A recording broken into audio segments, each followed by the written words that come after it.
The broadcast is live. It's live. It's real. It's real. I don't know what I... Why is it so loud in this thing? Weird. Oh, we're live. Hi. I'm saving the video from, or the audio from the last show. Why? Because it's gold. Because I have to in my brain.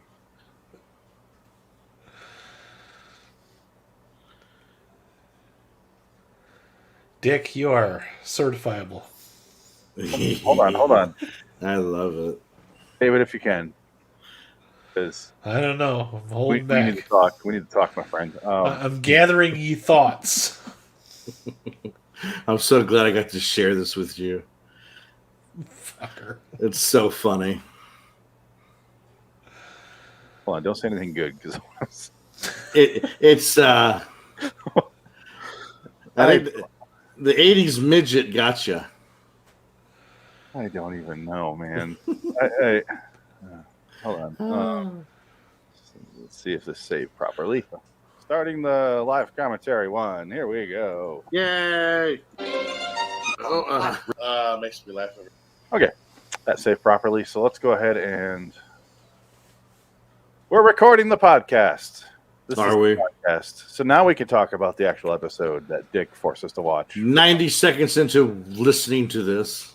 I feel like this is like a weird fetish thing for you, Dick. Absolutely. You know what? I want to play the theme song. Do you have like a folder full of like little people porn? No, just Hobbit stuff. No, a full computer. Yeah, I got hard drive. I got a hard drive. It's a tiny computer. Get it? Tiny computer with a big hard drive. It's on an Apple Watch. All right, here we go. I need time to process. There is nothing wrong with your podcast feed, but there is something wrong with your taste of podcasts. Unfortunately, now we are in control somehow. Ow. Ah, fuck. Anyway, do not attempt to turn off the podcast. Although you're fully capable of, we just really don't want you to. Welcome to LIW Anthology Series Review. I'm Phoenix West. Dickhead. Adam Wilcox. We watched Amazing Story. Oh, this is episode 49, by the way. We watched Amazing Stories 116, Gather Ye Acorns, from, where the fuck is it? February 2nd, 1986. And holy shit. Wow. Wow. It was 1986. Holy shit. That's crazy. Dick, you chose this. So. Yes.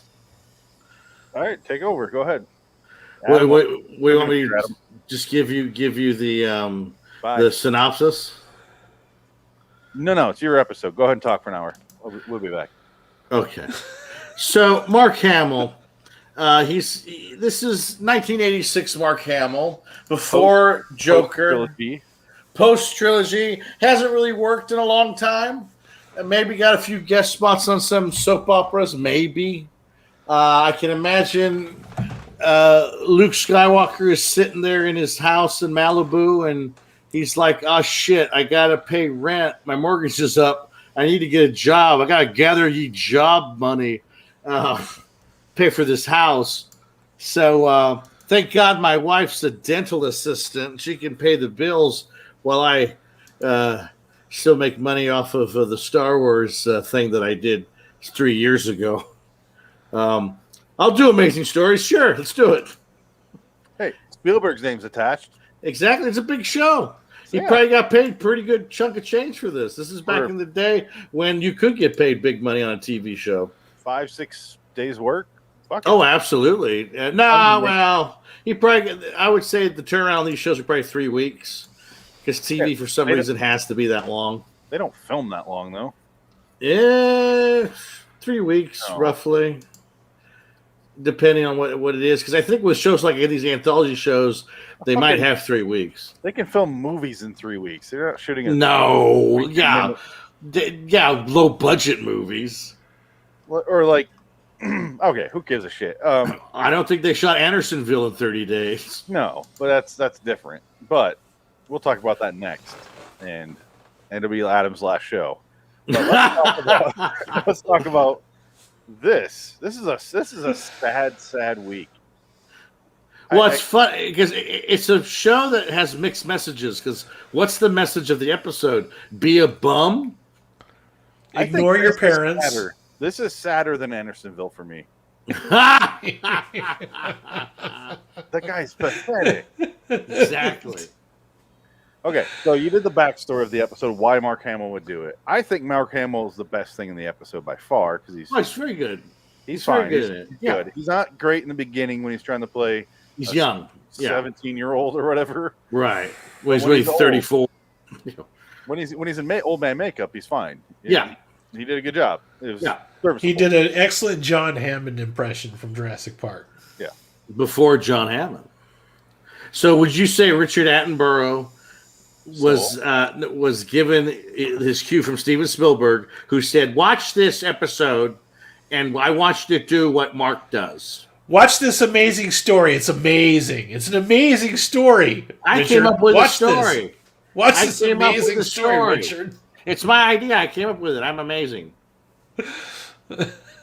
I'm trying so hard to wrap my head around what we just watched and my feelings toward it. And I feel like I'm talking to a therapist about like some molestation story that happened that I just realized. And I'm just like, I don't have any memories or emotions attached to it yet. Exactly. I've yet to process this information because it's so fresh. Yeah. And I don't know how to feel. I feel like in a week I'm going to hate you. Oh, I don't care. But right now, it's you've just been touched. I don't need a week. We're already there. No, I'm kidding. I'm trying to rate the episode right now so I can talk about it. I got so confused. But let's talk our way through this. Okay. He's a young boy, 1932. Young boy is talking to his annoying fucking mom, who sounds like Miss Hathaway from the Beverly Hillbillies. Just everything is so high pitched for no reason. She's wearing a period costume, so she has to talk in a very period voice. She does what I hate in movies where they whisper scream. Yeah. Why are you going there? Like, calm the fuck down. Are you mad or not? But I don't remember what she says to him. I have no. You're basically lazy. Go outside, sit under a tree, read your medical book because you're going to be a doctor. She called him an asshole. Yeah. Yeah. And she said something about people are going to hate you in 2017 because Ryan Johnson. Yeah. Yeah. It was really. She has the sight. She has the touch. Yes. But she said something about the Joker and the Guyver, which makes no sense. And then, you got to. These are all terrible. Okay, stick with this. With three people on the screen, you can't really do backgrounds on here. No, unless it's really simple. But okay, so he goes outside. He sits below a tree, starts to read his medical book, and then he gets hit literally by an acorn. And he looks up, and there's a molestation troll in the tree. And it's hopping around, it's moving around, and I was yearning for Warwick Davis as the leprechaun, but instead we get this guy. And Warwick Davis would have been 15 at this point. He looks, that guy Haggard from the fucking Harry Potter movies? He looks like that if you squashed him down to like 1/8 scale. Yeah. 1/8 scale of Haggard. Yeah. You notice he slurs like crazy. Like, he must have been shit-faced this episode. Oh, absolutely. That troll, the guy that plays the troll is like, you're going to be rich. You're going to be so successful. I'm Mother Nature's only son. Suppose that's not even makeup. They just picked him up off the street, fed him his lines like 5 minutes, and roll him. And shot just whatever the fuck he said. As with any midget, sorry if that term offends you, but as with any dwarf or mini person. Correct term is a little person. The correct term is Peter Dinklage. But it does, doesn't it? I agree with you. But you get the saddest facts about them because he died in 1990 at age 38. Who? David Rappaport, the troll. Oh, he was only 38 years old? Yeah, 38. Oh my God, he looked way older than that. Yeah. So he was on his deathbed when he made this episode. Yeah, he died 4 years later. What does it say? Suicide by gunshot. Oh, that'll do it. That'll do it. It's because of this episode. Oh my god, this makes the episode better for me. Okay, despite his successful professional career, David was beset by personal unhappiness and acute depression. He was booked to play the darkly comic role of Zilbian, Trader Kivis Fajo on Star Trek Next Generation, subsequently played by gifted Canadian actor Saul Rubinek. Yeah. May 2nd, 1990, Rupert's third suicide attempt was successful as he shot himself in the chest like an NFL player wants to save his brain. A 38 caliber revolver he bought 15 days earlier. Nice. The 38-year-old actor is buried at Waltham Abbey Cemetery in England. Oh my god, this is fucking fantastic. I didn't know that. Jesus. This is incredible. He's British. So's obviously. So's Game of Thrones. Why can't I think of his name? Peter Dinklage. Peter Dinklage. Peter Dinklage is not English. Peter Dinklage is American. Really? Yeah, he's from New York. Oh, really? Haven't you ever seen Elf? Yeah. He's not British. Pixels? Yeah. No, Peter Dinklage is. But you get British people are really good at an American accent, so I just that was the case. No, Peter Dinklage just has a very distinguished voice. Peter Dinklage is just a good actor. That booming voice. That's even more incredible. Because the accent is hard to fake. Yeah, no, Dinklage is where it's at. He's fucking awesome. Good for him. He's not going to commit suicide 3 times. No, because he's like winning awards and shit. Yeah, he's very happy. All of the monies. Yeah, he has all of the monies. Despite everyone hating that show, they still love Well, that's Peter just it. Dinklage. He was able to collect all of the rewards from that show before it turned into shit. So he was smart. He cashed out early. Yeah. Now I can't unsee this midget playing Fajo from that Star Trek episode. That's so bizarre that they would cast him to be that character. Why? I don't remember the role. Well, in the episode, we're going to talk about Star Trek now. In that episode, Data is stolen from this collector. And maybe that's why I gather the Acorns, the connection is this. He's a collector of very rare things. And Data is the only thing in the universe that is Data. So he kidnaps Data, fakes his death, and he tries to have him in his gallery in the whole episode. Until the movies come along, which is just several Datas. Yeah. I don't talk about the movies. But yeah, and so Sal Rubinek plays the character in the show. That's the producer from True Romance. Remember the producer who's doing the coke deal with Christian Slater? Yes, but I haven't seen the movie in quite a while, so I can't picture his face. Okay, well, he's very... Oh, what's going on over here? Oh, my God! Well, he's very upsetting. He's very, very, very Jewy, if I could use that description. Yeah, you use that description a lot, so I feel like you're almost grandfathered in with your terrible racism. It's true. Pretty sure you can't use that expression anymore. I think Jewy's okay if you look at his performance. It makes sense. It could have been Chewbacca's name. Chewbacca. Exactly. Chewbacca. From now on. But yeah, but we've been talking about midgets the whole time, so we're far beyond pejoratives here. There's a big difference between Jewy and midget.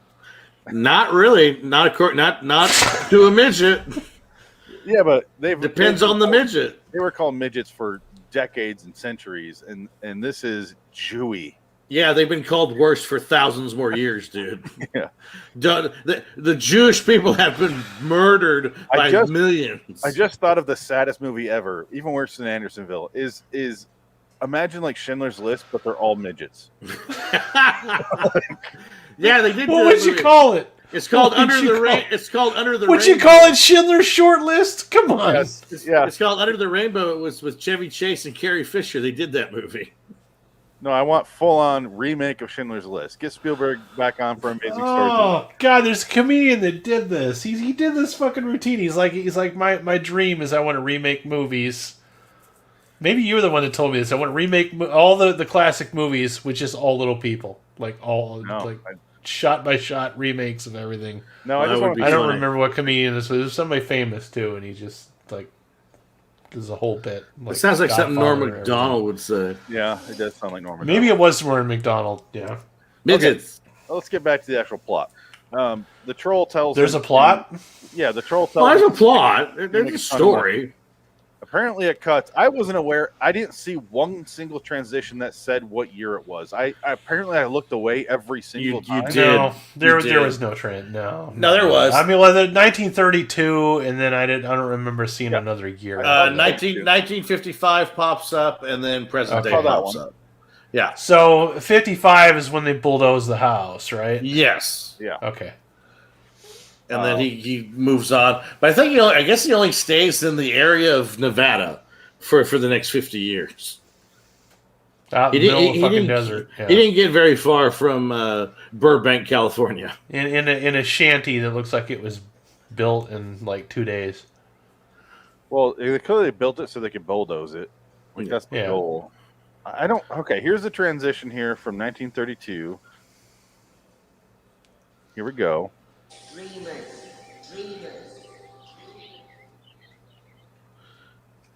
There's just no transition that says what year it is. No, not seeing one. The radio says it. Jono, is that you? Go back. The first thing, I think the radio says 38. I think. I just played it. We didn't hear that. No, you talked over it. Go to the very when he turns the knob. Nobody said nothing. Yeah. Listen.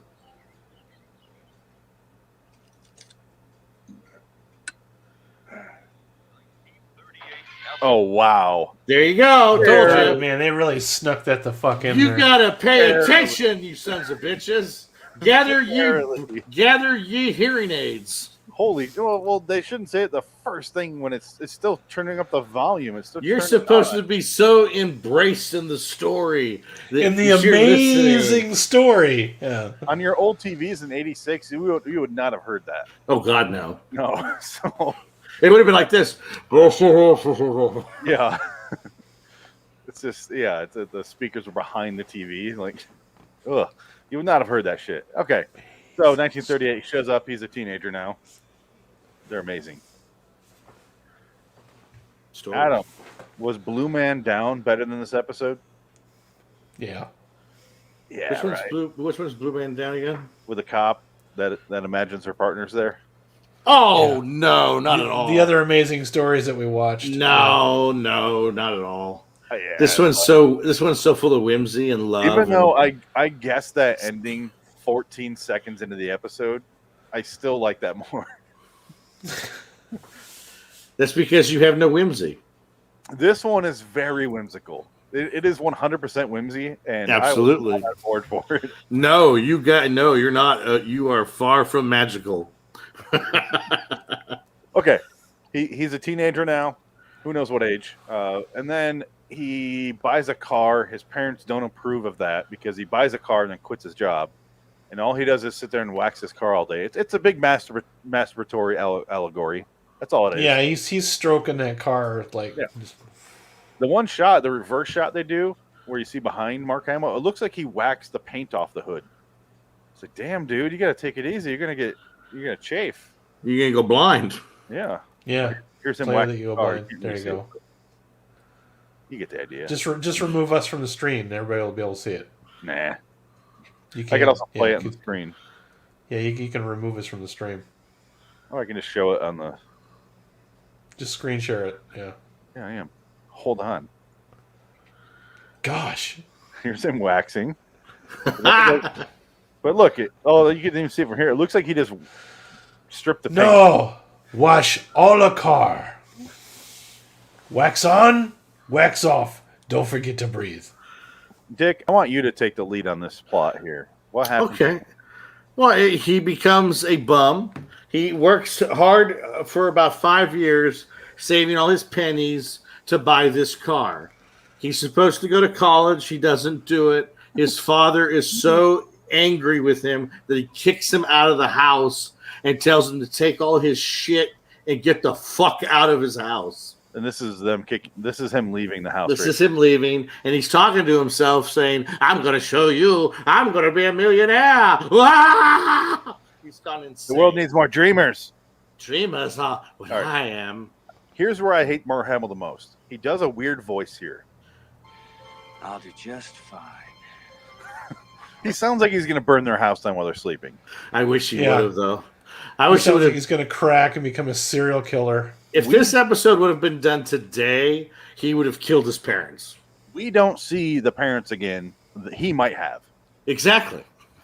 We don't know. So I'm going to assume he did based on what he just said.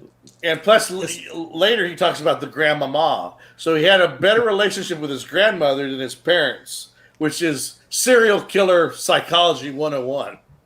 It's funny that you mentioned if this was done now, because they've actually resurrected this series and they're doing it again.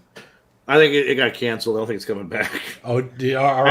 Here's the other transition to later, 1955. This one I saw.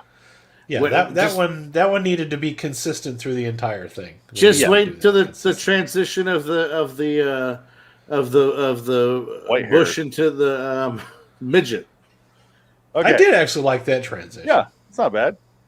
It's there a are pretty things to decent enjoy in this episode. it's fucking weird. I know. But I think the three of us kind of made a lot of our own fun too. Yeah, it's okay. So here we go. 1955. He rolls up on these kids. Excuse me, I was burping, and we made a lot of molestation jokes right here, or at least I did. I don't remember if we all did, but Oh, absolutely. he's just like, I'm not gonna hurt you. I'm not gonna found you like the last kids I had here. So what's going on? I don't know why they're at his house. I have no idea. Are they? It's the Boone. Yeah, no, it's the Boone guy, the guy that bought the property. He's surveying the property. He's got his kids with him.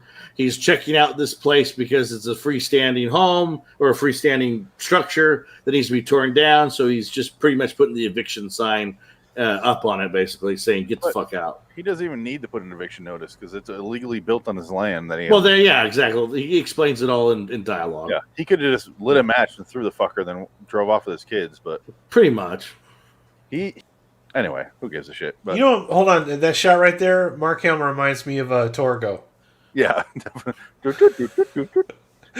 he needs The master will not be pleased to see that. He needs to put like a bunch of blankets in his pants. The master likes you. And he's talking about George Lucas. Chewbacca. Just thinking about that. Ha! All right. So, yeah, continue. Also, he gets kicked off this land. He's flash forward to 25 more years wait. of living in squalor in his car. First, we see this where the tumbleweed turns into. Yeah, show us the best effect in the show. Back it up when it rolls over into the corner. This man put a bullet in his chest. Yeah, that's horrifying. That is so sad. It gives this episode so much more meaning now. Does it? It Oh, kind of yes. makes me think this might have led to the gunshot to the chest thing. That's what I mean. I mean, there's a lot more deeper things going on here. That doesn't change the episode. The episode changed the man, which is the wrong way. It should be the other way around. Oh, yeah. This didn't have the same effect that Reanimator had on Jeffrey Combs. Okay, this is kind of more like the opposite. Yeah. This he argues with the troll about you said I was going to be rich. And he's like, "Well, that rich means a couple different things." Everything he says is. He's like a horoscope. Everything he says is really vague. That annoying fucking voice. Like, I know things. And fuck Mark Hamill for listening to an ugly, smelly-looking fucking midget Hagrid taking that advice over literally anything else. That's my biggest problem with the episode. Exactly. Is the kid hears a little bit of advice outside from a magical creature, and instead of assuming he dreamed it, he changes his entire 65-year life after this. Mm-hmm. He completely changes story. Everything. It's a sad story. It's hilarious. It's amazingly sad. It's hilarious. It is what it is. That's all I can say. It's fucked up. This is not an amazing story. It is just, like I said, sadder than Andersonville. In Andersonville, I have a question for Dick though, and it's a serious question. You are a collector of rare antiquities, especially when it comes to toys and memorabilia. I see where you're Is going this with a source of inspiration? Well, I mean, it just kind of goes hand in hand. I would say it's a source of inspiration. Were you visited by a mystical elf. No, okay. I was brutally anally raped by a pack of midgets. We're close. Okay. I want to cheer myself up. And I had to tear off my brass buttons to trade for food, for salt pork. Salt pork. Oh god. I haven't had salt pork in forever. In a coon's age. Ugh. Yeah. Okay. So, yeah, he argues with the guy, and then he doesn't really give him the information. But then it cuts to him inside, like in Vegas.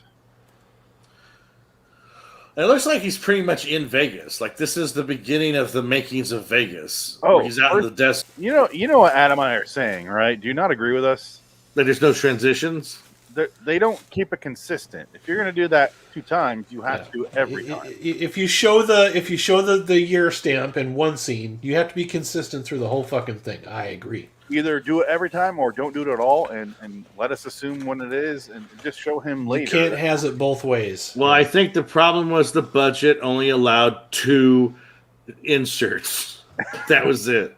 2 text credits. 2 text. That was it. That's all I could get. One of the cheapest the text to do. Because they had to pay. This is a Spielberg-produced show, right? They had to pay for animated wheels on the World War II plane that was going to crash in the other episode. Yeah, so that was expensive. Well, it must have cost a lot of money to superimpose the troll in there and go, wee! No, that was in camera. That was easy. That was terrible. The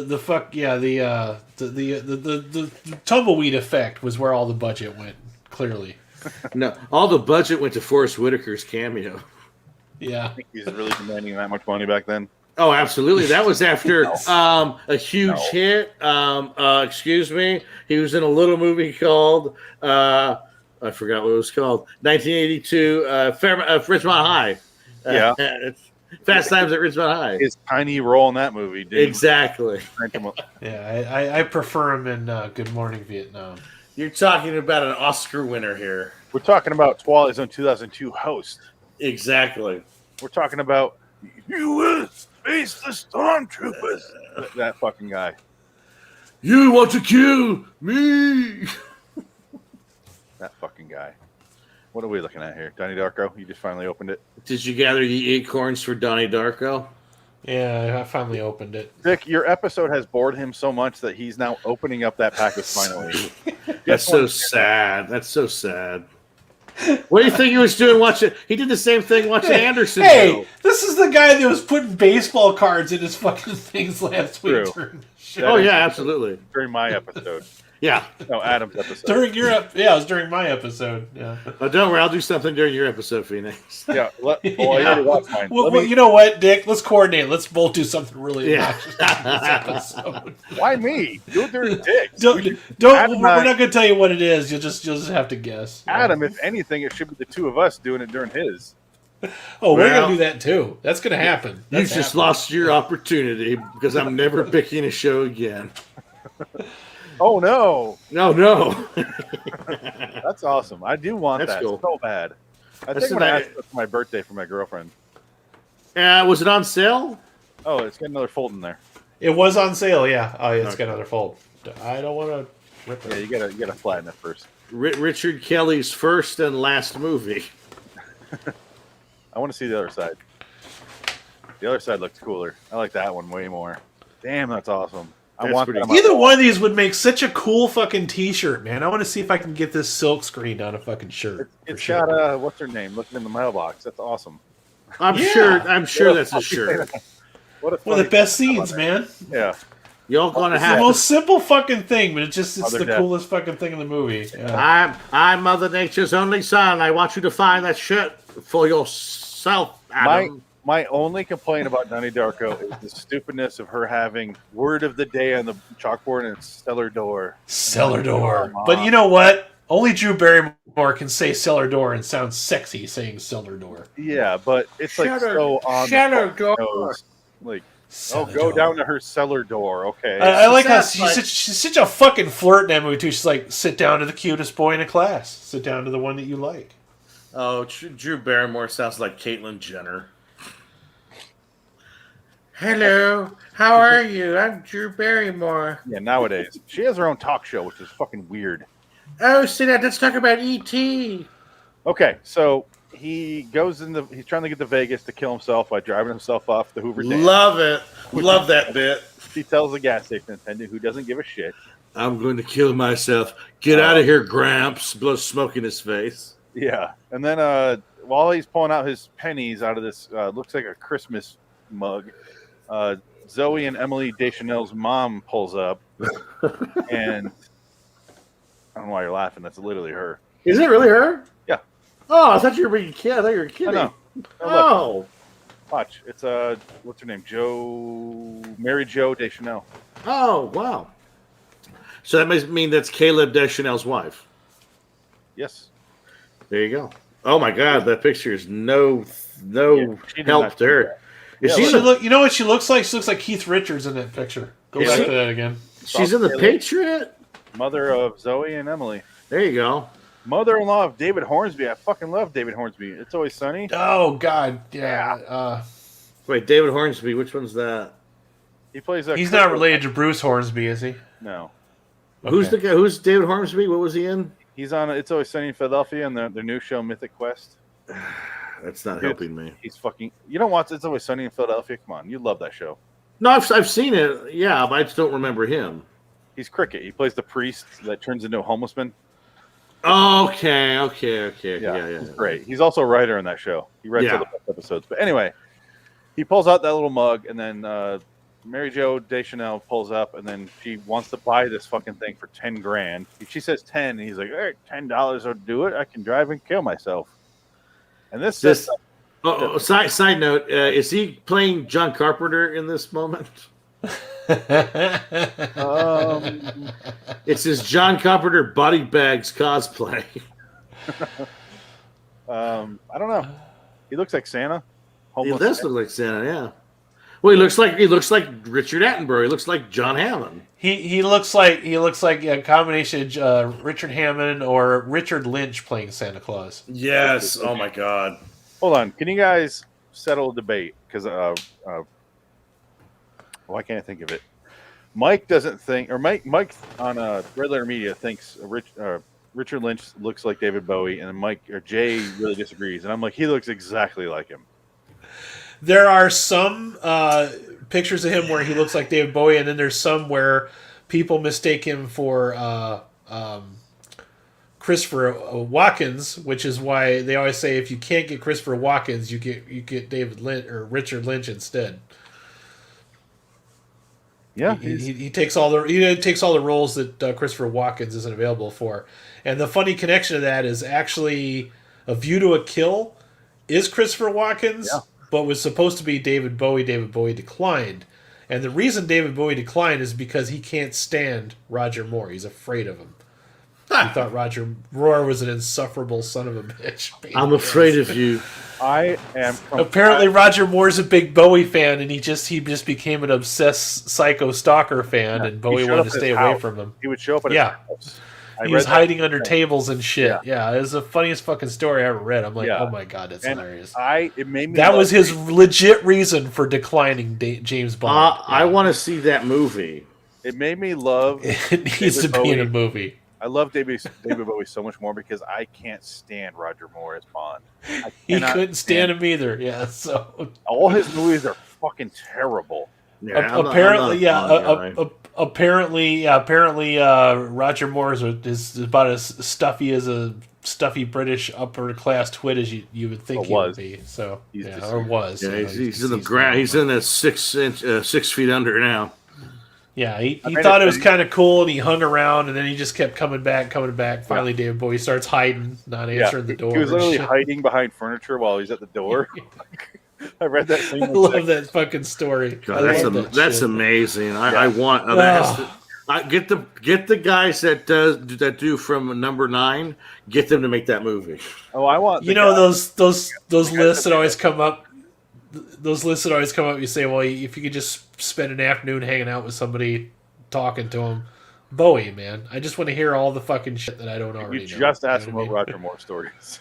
Because I've read so many Bowie books that I would know to cut past the bullshit and ask the stuff that just has never been revealed and just go from there. You know what I mean? Like the legit questions. I want the guys that made that movie Creep with Mark Duplass.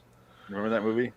Oh, I never saw that one. It's a good movie. It's a good movie. But he just watches them from the other room.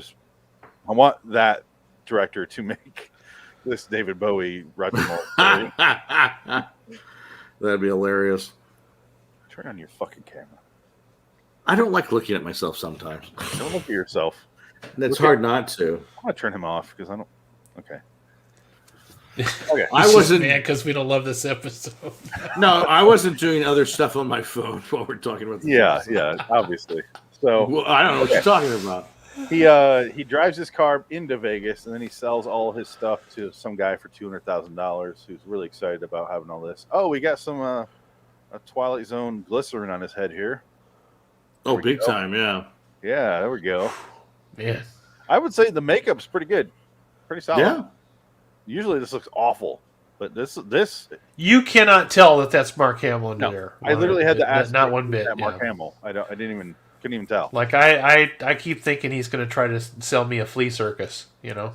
Well, it helps that they didn't go too crazy. They just put some wrinkles here over his natural folds, like his his brow, and then they put it's so covered they didn't have to do a whole lot of makeup, so it works. They put it below his eye, so it has like the wrinkles and bags. And that's it. They kept it really simple. Again, this is Amblin. They can afford some decent makeup. Yeah. Oh, there she is. All right. So he sells all his stuff for $200,000. No, he doesn't sell all his stuff. It's some of his stuff. Well, he said, "I'll take the whole lot for $200,000." No, the whole lot that he just looked at. That's what he's talking about. Yeah, because at the end of the episode, he's having an auction with the rest of his stuff. Oh, I thought that was he bought. No, see, this is you got to fucking pay attention. You don't even know what the episode's about. Oh, fuck you so hard because how does that change? How does that change how I see the episode? You don't hear 1938. You don't know it's present day. You're not paying attention to what's going on in the episode. No wonder this midget shot himself in the chest. Okay, now I know it's all Phoenix's fault. Now I know it's all your fault that this man killed himself. Oh, cool. For the lot. Package right here, right now. $200,000 for the toys and comics. Yeah. He's got more than that. He's got a ton of shit. I didn't know he had more than that. Why am I supposed to know what the fuck this guy has? Because at the very end of the episode, when he's dressed up as James Bond Hammond, he's having an auction. His name is Jonathan Quick. It's called the Jonathan Quick auction. Yeah, episode is called Gather Ye Acorns. He has multiple piles of shit. Didn't you see the hoarder bedroom he had before they threw his ass out of the house? He drove from who the fuck knows where, Oklahoma, to Vegas with He has so many storage units, it's not even funny. But they didn't mention that. They didn't tell us that. I thought he bought everything in his car, and I thought this guy was hosting that auction of his shit. That's what I thought was going on, because that makes way more sense. No, this was just one guy. It's to give you the idea that he's selling $200,000 lots at a time. So he's going to be a multi-millionaire by the time this is all done. I like the fact, and that's what I liked about this episode, actually, is the fact that he's so hobo-ish. I don't know how the fuck does Detective Comics survived in the back of a convertible for 60 years. Don't ask. Out in the desert and shit, yeah. Well, it's dry. Well, you get desert, you get rain sometimes. You know, weather still exists, wind, sand. It's gonna tear it apart. The desert missed the rain. But anyway, he's selling all this stuff. He goes to the auction later, and he makes a fucking killing that appears. And then Dick was saying that the troll is doing cosplay of him. John had his own cosplay. This is what happens. He shows up. Why is it decades later? Because he shows up at this auction, and he's visibly 22 years older. Beautiful and rare. And there's the troll. Well, he's got a haircut. I mean, he made himself look better. He's got a nice coiffed hair. No, but it's clearly decades later. Everyone's older. Well, he's the same age. This is probably the same year as when he's selling stuff at Forrest Whitaker. His hair wasn't gray. Yeah, it was. He's rich. When you're rich, you can preserve your life and make yourself look younger. It's the same fucking, again, not paying attention to the episode. It was great. So he goes right here. He talks to the chair like Clint Eastwood, and then she's back, and then I don't know why. Did she actually come back with the money, do you think?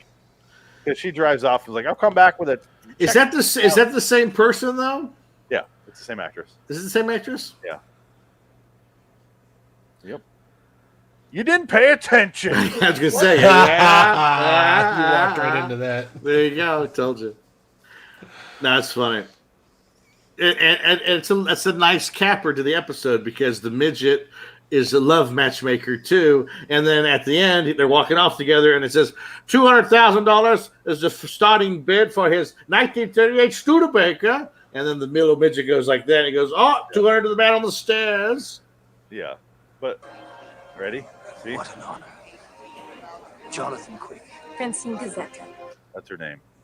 That's the same actress. Same Is it? character. Didn't pay attention. Subtract a star, sir. No, I'm going to add one. I'm going off your method of you. I'm going to give it 11. Like a Spinal Tap. My Spinal Tap is 4 of 11 out of 10. It's an 11. Let's go to 11. All right. Oh, and that's then funny shit. The troll buys everything or buys it, and then it fucking ends, and we're all saved. He's a millionaire. He's got a nice older middle-aged woman at his side, and he's going to go give birth to Emily and Zoe Deschanel. If the only who could get near fucking, let alone coming. Oh, I think you could do it. You see how much sweat he had in his brow? That guy has some stored up semen. Not when he's ready old. to go. Not when he's all white-haired. Pay it again. No, you weren't paying attention. He jerks off a lot. That guy. He's primed. Adam, you've been suspiciously silent for a while. I'm taking it all in. Honestly, you guys are doing a better job of this than I could. So what happened in this episode that was so funny? What made you like it? I realize I started 5 sentences. No, I do like it. I think the thing with me, this is a nostalgia trip. This is a show when Amazing Stories first came on, like back on reruns, like on Sci-Fi Channel. My dad was like, "Oh, you need to watch this episode. I think this one's the best one that Amazing Stories did." And if that's the case, then it's really sad that Amazing Stories even exists because there's not so many good ones. No, I've seen Amazing Stories. There are better ones than this, 100%. Not really, though. Amazing Stories is whimsy, though. It's mostly absolutely. Whimsy. There's 100%. Yeah. It's very Spielberg-y. Yeah, I will say this. I'm looking at the highest ratings on IMDb for episodes. This one is number 20 there you go. out of 45. Yeah, it's middle of the road for Amazing Middle Stories. row, but your dad was like top tier, my friend. Yeah, Top of the heat. he liked it. That's fine. Everybody has their reasons. Everybody likes shit that other people don't like. The one that I like, I don't want to mention because I'll blow everything if I explain which one it is. I can talk to you about it when Phoenix ain't here. But can I ask a favor of Dick? Yes. Can you call your dad right now? He won't answer the phone. I want you to try. I want okay. you to, don't tell him he's live, and you're in California, you have to because we're recording. Well, So Just Dick, just nod if you know which one I'm talking about. The one that I like the most involves a mummy. You know which one I'm talking about? the movie one? The Amazing set. Stories. The episode involves a mummy. There's I think. Well, that's more right. than They did make a one. movie of this, didn't they? No, I think there's more than one though. Is this the one where the actor's the mummy? I don't want to reveal too much. It's just it involves a mummy. That one's my favorite. Because I think there's also a Christopher Lloyd one that's a mummy too. I saw that. There's a couple of mummy episodes. I think there's a. Look, Apparently, I haven't seen them all. Then, but yeah. Hold on. Okay, so I want you to be like, just ask him about this episode. Tell him we're recording. You can see. No, he got it. What is? Hello. Hey, so we're talking about Gather Ye Acorns, that Amazing Story with Mark Hamill. Remember that episode? Yeah. So you liked that one, right? Or what was? Because they didn't like it, and they're wondering why you liked it so much. No, is it the one where he's grows to be an old man, and when he's growing up as a boy, the boy he tells him not to throw away his toys. Yeah, that's it. You know, I like that one because it was kind of goofy, but at the end, you see, it's silly and stupid, but Okay, I agree. Yeah, so there you go. Yeah, they agree. It's fine. We were just wondering his reasoning. They're trying to question my sanity because I picked this episode. Yeah. The first one, though, Not well. I don't know if it was the first episode. Was it the first episode of Amazing Stories? 16th episode. 16th episode. Oh, okay. Yeah. First one. I love this right now. Well, that's all. I'll talk to you later. All right, I'll talk to you tomorrow. Okay, bye. Thank you. Yeah. He said exactly the way I feel about it. It's fun. It's stupid. It's silly. I have no problem with his description of it. Yeah. You were a little more sentimental about it. Well, yeah, it's stupid and fun. That's how sentimental I am. Okay. That's all sentimentality. That's what it is. It's stupid and fun. How I feel about some movies, and you're like, like I said, What Dreams May Come, I fucking love, and it makes me cry. And you're like, Yeah, and I stand by that. That's mental. Yeah, that's fine. Okay. Now it's like I said, it's fine. So, yeah, ignore your parents, don't sell your toys, don't go to work, don't go to school, and you'll be a millionaire when you're too old to fucking walk or fuck. Well, that makes a lot of sense, really. Is fucking depressing. Realistically, if you never spent a dime in your entire life, you'd be a millionaire at the end of your life, too. What's the fucking point? Well, he kept his stuff. That's it. I get it. He sold his stuff. Yeah, when he was dying, when he had no more money, when he had no more pennies in that head. Was he dying, though? Because he hooks up with somebody at the end. Is he really dying? Well, he's going to kill himself at the end. Suicidal. When you get to be suicidal, then you can sell your toys. Okay, at this point, let's stop talking about the actual plot and let's go into our reviews because okay. Let me pull this up. Adam just created something for us. So Dick, I want you to go first because you chose today's episode. Adam, how do I give him the main screen here? Oh, just click on the little head in the bottom. There you go, like that. Yeah. Out of 10, where do you rate this episode? I'd probably give it a 6. Okay. Once you see this episode, it's a 6. Yeah, it's a 6. It's fun. Like I said, it's interesting. It's a fun. It's Mark Hamill post Return of the Jedi, being an old man makeup, selling toys to Forrest Whitaker.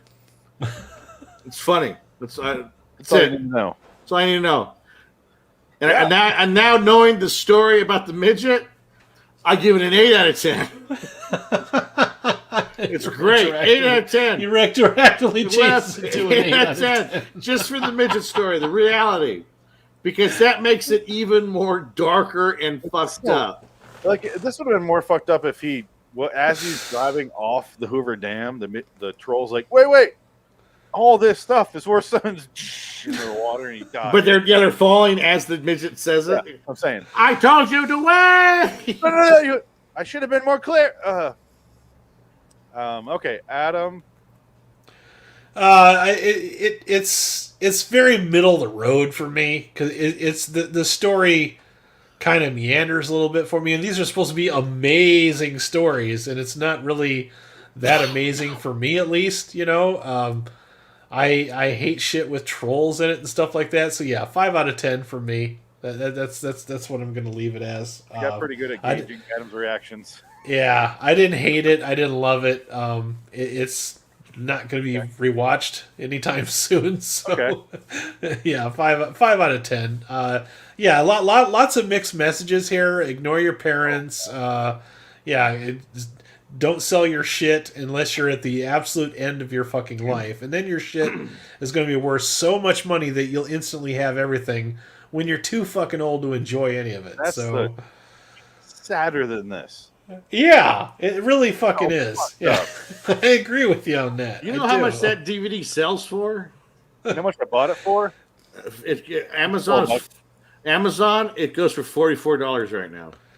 That's fucked up. You can't find it. This is my third. Let me guess. Wait, let me guess. Find it. Civil War buffs. I guess it's a movie that doesn't get a lot of play because it was a miniseries. I'm gonna save all that for that episode. Yeah. I was just saying for the podcast. I'm talking about Andersonville. Yeah. Anyway, but I liked the fact that you called yourself "Gather Ye Misery." I think that's what the story should have been called. The episode. I'm glad I had that. Should have said "Gather Ye Misery" because it would have made more sense. The misery part of my name here was referencing Andersonville, but it turns out I was really referencing this episode. You were right on the money. You knew it even before it happened. Yeah. You had a premonition, Phoenix, and it just fucking happened that way. Okay. I'm glad everyone had this reaction. I will. Okay. I just want to say before I give my score, it is fucked up that he gets so old. And the troll gives him the sage wisdom of, you're going to be rich. The sage, like, omnipotence, the same I had about my title here, that he's going to be rich one day. He gives him no information. And he's so fucking old by the time he gets all his money that he can't do anything with it except buy his own coffin. So what the fuck was the point of that? It's beyond me. But at the same point, I did enjoy this for the most part in a bad way. Like, I thought this was fucking hilarious how weird it was. So 7 for me. Oh, wow. Really? That's high. And I like how that becomes L7. L7 out of 10. I There you go. That's funny. That's pretty good. I give it an L7 out of Z28. Yeah. Loser. Yeah, I enjoyed it. As much as I was making L7 the band from Natural Born Killer soundtrack. Yeah. Oh no. You made my shit list. That's a good song. Anyway. I like this episode, actually, in a weird way. It's not good. It's not good. I like it like I like B movies. Like, I like that one episode of Twilight Zone that you guys are all hated. And I was like, I like it because it's so dumb. I like this one. It's fucked up. It's stupid. It's weird. And we're never going to see anything. The one with the lady that rides the horse. That one? Yeah. Is that what you're talking about? Okay. Yeah. But this one, holy shit, what the fuck was this? And I'm kind of blown away that this made Spielberg's list of first season episodes. And it's his story. Yeah. It's his story. You know what? That figures because this kind of borderlines along with Kick the Can. You know what I mean? It's kind of belongs in that same fucking cinematic universe. It's just not as sentimental as Kick the Can, though. A big ball of fucking whimsy. But it fits into Kick the Can because of the background story, because of the horrible tragedy that happened on Twilight Zone, and now we know the horrible tragedy. Yeah, now that we know Acorns. Everything that Steven Spielberg touches becomes death. All right, he literally is. Yeah, he literally is Final Destination. Right? Gather ye 38 slugs. So on this. All right, we got Charlie Sheen, Harvey Keitel, John Lithgow of Zombie. There's the mummy right there. See that on the right-hand side? Yeah, that's the episode I'm talking about. Yeah. And it has Christopher Lloyd, so what the fuck's going on there? Well, it's different episodes. That's weird. Yeah. We got a UFO here. I can't see. Yeah, it. that one with the mummy. He's doing the little. Yeah. I like that one. Yeah, that one's good. The World War II one is in the corner. That's the animated cartoon Wheels episode. Yep. That one, I don't know what that one is. This one? I don't remember all of them, but I do remember the animated Wheels, and I remember that one with the mummy because I had a good laugh watching that one. Kevin Costner? So. It looks like Kevin Costner. It looks like Costner, yeah. Okay. Is it Jeff Fahey? You know what's weird? It looks like Costner if he was strung out on fucking, like, he had like a couple of 8 balls over the weekend. He's all fucking strung out. It's funny because he takes up the majority of the poster, and I didn't even see him. And then I spiraled into him on accident. I'm Kevin Costner. I'm only the center of everything, or I don't do it at all. Did you see The Postman? Yeah. Do you understand The Postman? Did you like the reference that I made with what's his name, the Heartbreaker, Tom Petty? Did you understand all the layers to Waterworld? It has many layers. How is there still a Waterworld exhibit at Universal Studios? That boggles my mind. They get rid of fucking Jaws and they still have Waterworld. What the fuck? Because they have like people diving in water and stuff and explosions. And why can't they make that a Mad Max show, like Mad Max Thunder or Fury Road show? Well, I guess they can't. they still have a backdraft. Just drain the pool and just throw the dirt in there. Yeah. It's easy. Backdraft is 5 years older than Waterworld. They still have a thing for that. But Backdraft is actually a good fucking movie. So yeah, but it's outdoors. The Waterworld one is. Well, outdoors. did you go to the Florida one or the Hollywood one? I've only been to the Florida one. I've never been to the Florida one. Okay. The last year I went the year before the pandemic, and I wanted to see the King Kong exhibit, and we ran out of time. So when I go back, that's the first one I'm going to do is the King Kong one. Supposedly that one's all outdoors. Okay, so this was a successful episode. This is one of the most fun episodes I've had in a while. I'll be honest. We had fun talking about it for sure. Absolutely.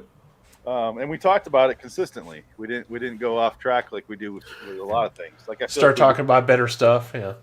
Last night. Oh God, one no. of those, huh? We talked about the Twilight episodes. They're just so unrememberable. We need to start unremarkable episodes if we can't talk about it because we go on and on.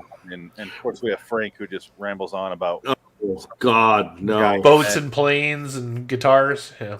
But that's fine. But I can usually rein him in when I want to talk about the episode. But when last night I didn't want to talk about either episode, so I just let him go.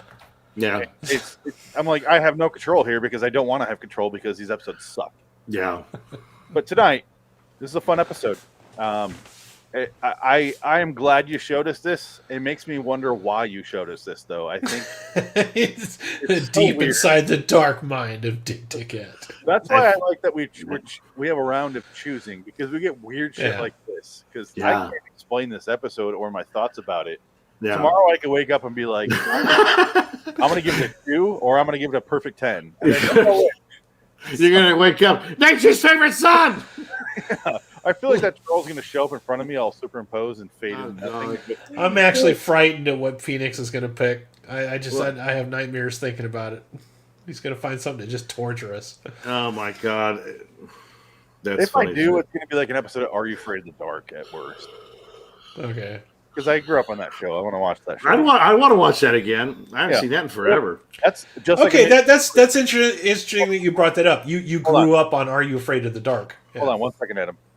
Are You Afraid of the Dark is just like Amazing Stories. They both came out early, like in the late 80s, early 90s, and they have a remake.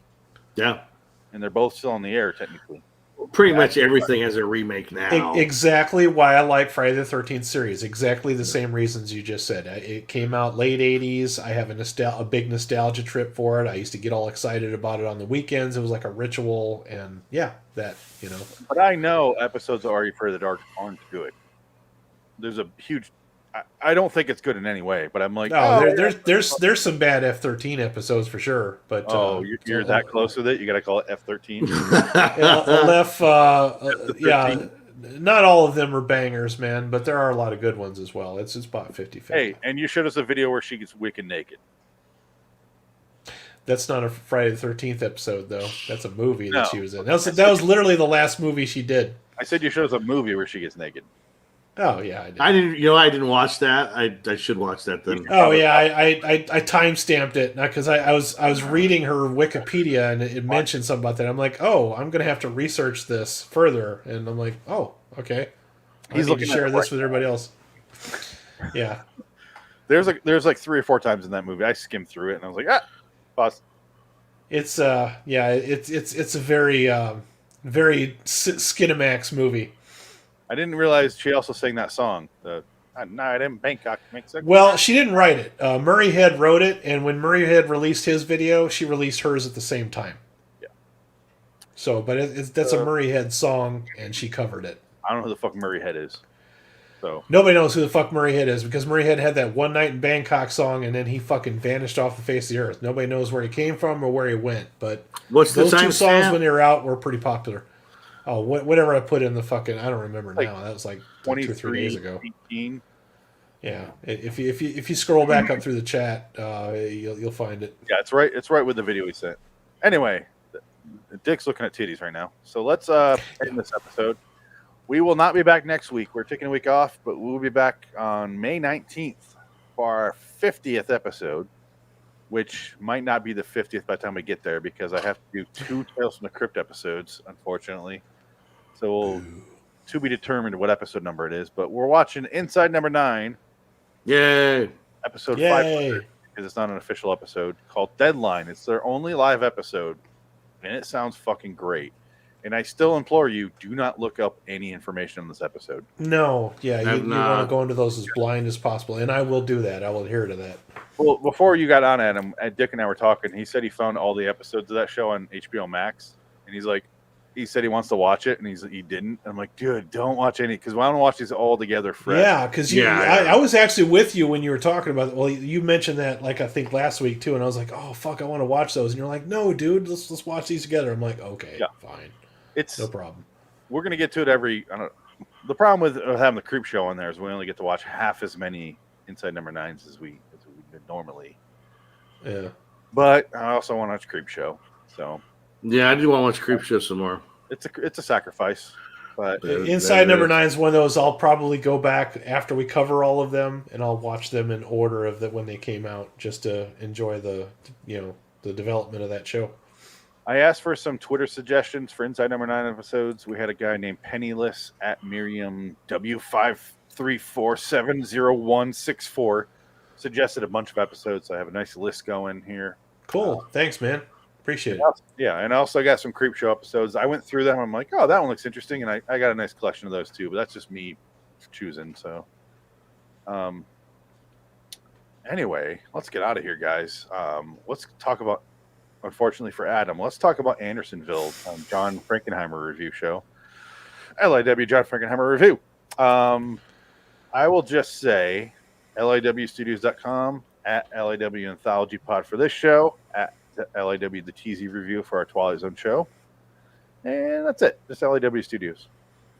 You know, the worst part about this nude scene is that she's fucking itchy from Dick Tracy. Yeah, it's sad, isn't it? You have to All ignore the people. That's her hilarious. only nude scene in a movie, and it has to be with that guy. Yeah, I agree. Hey, how you doing? She fucks the exact same guy later on in the movie. Yeah. Oh, By the way, okay. I will never watch this movie. No, I That was her do last that. movie. I can't imagine why. Yeah, that's when her career hit absolute fuck it right there. So Maybe she married Itchy. RaidersOfTheLostFlicks.com for me. You can find me at Raiders_OTLF on Twitter. Hit me up. Middle finger. No, it looks like the middle finger. He's like, it's the audience. If I explained to you what the finger meant, it would spoil the entire episode. Okay. So it's part of that episode. It's a good one. It's good. Right. Yeah, that one's my favorite. It's a fun one. In 3 or 4 weeks, you can choose that one, Adam. Or 3 or 4 rounds, I should say. Well, now that you expect me to, that ain't happening. In 6 years. Oh, no. 6 years we'll watch it. Adam won't choose an Amazing Stories episode. What do I care? Gather ye sadness. Yeah. Anyway, until next time, in the meantime, I'm Phoenix West. Dick Dickett. Adam Will Cox. So long, citizens. Bye, Mark Hamill. Call us. Well, he's too big for that. Fuck you. Rest in peace, Tree Troll. Oh, he's been dead for 21 years. Ah, it's so 31 fucking crazy. 31 years. That's hilarious. Not really. All right, just stop recording. Mark Hamill. Okay. We're recording the podcast. All right. Let me save the episode. So bad.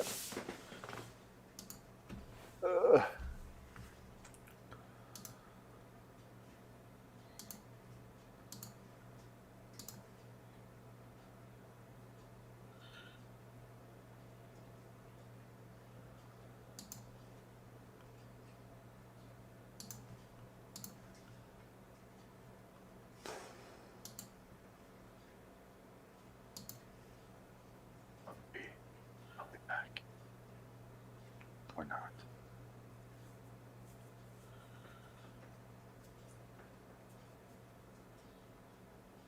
Oi.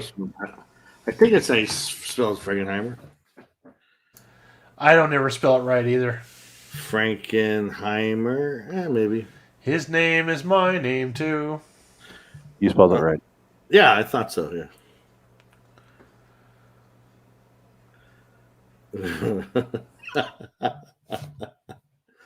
I did it, Adam. I did it. I changed it.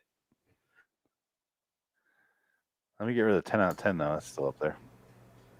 I was just guessing Adam's score. Oh yeah, you figured me out already. Yeah. There we go. Looks much better. All right, I'm gonna go pee.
I'm back.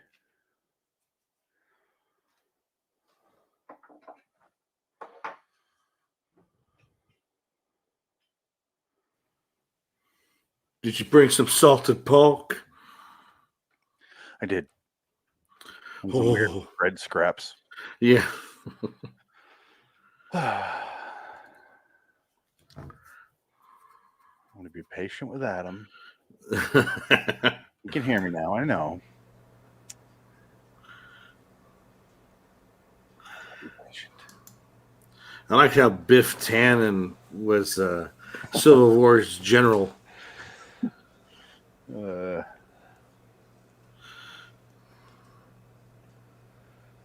Have you ever seen that guy stand-up comedy? That Yeah, well, he does like mostly like he tells stories. He's more of a storyteller. yeah, than a his comedian. stand-up shit's actually really good. Yeah, I like it. It's very, I'm an Irish Catholic kid that came from a big family full of people that beat the shit out of each other type of stories. And Yeah. they're funny listening to him tell it. He's got a lot of personality, that guy. you guys ready? yeah. Yep. Oh, fuck. course, that has a problem. All right, 1 second. It does this every time. What? It's not loading up, or? No, I don't change anything, and it's like it has a problem recognizing the mixer between shows for some reason. Oh, I thought you were going to tell me you had like a big fat Civil War boner or something. I don't, but here we are. We're recording the show. Welcome to LIW John Frankenheimer Review, Episode 3, Andersonville, 1996. I'm Phoenix West. Dick Dickett. Adam Wilcox. It's a nice background, Adam. Look at that. That's pretty solid. Welcome. Look at that. Make it double. Happy days are here again. You know, I'm surprised so many of them lived. Hey, yeah, this only 28% of them died. I can't wait till the musical version of this comes out. The Broadway musical, Andersonville, the Broadway musical. You're never going to see this story ever told again. Not in woke America. It's not happening. Why? You think it'd be told more? No, not this one. It's about white people in Andersonville. No, they didn't have one black regiment except for the end of this movie. I was going to say there was a black one. regiment. Yeah, in the very end of it, I'm like, they had to show one guy, and it's almost like, we just got to make sure that representation. Which was my favorite part of the whole thing, by the way. That scene was awesome. 90s, yeah, it's 90s. I love that. I love that. Get there. No, yeah, okay, and 3 hours. We're not going to go really in order because how the fuck do you? No. You can't because this is more like a series of vignettes. It's an experience more than anything. Only one of them is connected to the main story. One of the vignettes that comprise this movie. Because I know this was meant to be a miniseries, but when you're sitting and watching it at 2 hour and 47 minute sitting, you still have to judge it like a movie. You have to be fair, So these are not episodes. It sounds like two of us are gonna be fair. One of us did have whimsy for the Civil War. Okay, let's just say right off the bat, I'm not a Civil War guy. I don't give a shit about it. They made a Civil War. The National Geographic, I think it was, made a Civil War video game on Xbox 360, and I was like, are you going to reload the gun every 2 minutes? What the fuck is that going to be? I remember that, and that's what we all joked about too. It's like, you're going to reload your musket. Yeah. They ties it to like the Call of Duty crowd. It's like, no. National. I forget who the fuck made it, honestly, but it was if it was National Geographic, it would be historically accurate. So basically, the game is you get up and shot in the head and you're dead, and the game's over. So literally, that's the game. If you were going to do a Civil War game, you should have done it as a real-time strategy game where you're controlling your fucking units and moving it like a Stratego or Rome Total War or something like that. You're one of the many failed Northern generals before Grant took over, who were just fucking up the Civil War from day one. Can we do something and not get specific about the actual war, because I don't give a shit. Adam doesn't give a shit. No. Oh no, that's fine. But let's. I don't have nostalgia for Civil War stuff, and I don't get people that do Civil War reenactments. But we'll get to that in a minute. Which a lot of these extras are. I listened to as soon as I finished the movie. I started to back up with Frankenheimer commentary. Oh. And the only part I wanted to hear and where I stopped it at was once they get to Andersonville. I stopped it. I wanted to hear him talk about the amazing. He talks about the intro. I'm only turning off my camera because my upload speed makes it choppy, so I'll try and turn it on when I talk. But he talks about the opening with all the the etchings, which goes on for way too long, if you ask me. Well, it's a big cast. It's a big cast. Those opening credits don't need to go on that long, man. No, but that's. I'm imagining that those were probably broken up into segments and shown before each segment, like when this aired on TV. I did not watch this on TV. There's only two parts, really. So it was probably 90 minutes and 90 minutes, and that's what it was. It was a two-parter. Okay. Yeah, I'm sure that's what it was. It was definitely. But it's 90 minutes of movie and 30 minutes of commercials. So pretty much. He does etchings, and he says, basically, some of them are actual etching from the Civil War. Some of them they created. The last one is like a nature scene that turns into real, which I liked. And he says that one was nice. Yeah, there was some cool camera stuff for sure. Yeah, and then it basically opens on this small little platoon of Civil War soldiers from the north, and it's basically it's there to explain who they are, the fact that they're a really small unit, and kind of get to know them. This isn't a movie where you really get to know everyone. They don't really have. Thank you characters. for bringing it up, because that was one of my issues with it. Yeah. For something that's as character driven as this, you really don't learn I don't a think lot it's about that these character-driven. characters. I think it's situation driven for me. That's how I saw it. I think it would have had more gravity if some of these characters would have been fleshed out just a teeny little bit more. I do, but they couldn't have told the whole story they did in the time they did if they were to do it that way. But I don't know, because that's we'll get to that. There's some pacing issues. I wonder there's some if- time to think. Yeah, If this group even existed, or they're just created for the show, it was just created for the miniseries. It's just to be. This is our view into Andersonville. Yeah, the only actors that I recognized was William H. Macy and Biff Tannen. Outside of that, I didn't recognize anybody else. You didn't. You I'm recognize? sorry, Frederick the guy Forrest? the guy that played Chef. Jay Sebastian from Blade Runner. I recognize him because he's in everything. The guy that's in Newhart. Yeah, he's in and everything. Apocalypse Now. Chef was in there. yeah, there's their chef who's the That's lawyer, who that was. Okay, lawyer that's at the Chef. end. Yeah, you're Yeah. right. And then there's the two main guys who lead the Raiders gang are both in a ton of stuff. Yeah. One of them, the second one you're talking about, the guy with the knife, Adam. The guy with Yeah. the knife is one I recognize because he's in a lot of stuff. He's very He's been in a unique. lot of westerns and. I feel like the two camps could almost be HBO cast and the TNT cast, because Right. everybody's in an HBO show who was a Raider. I feel like they were all Also, on this is Deadwood. this is '96, so unfortunately, this would have been made at that end of that era where there was movies and then TV was like the slums. Yep. Movies was above TV, and they treated everything as such. And This with is the the- cast, you can kind of tell. This is the protoplasm that led to The Sopranos. This is the Yeah. protoplasm that led to what we have today.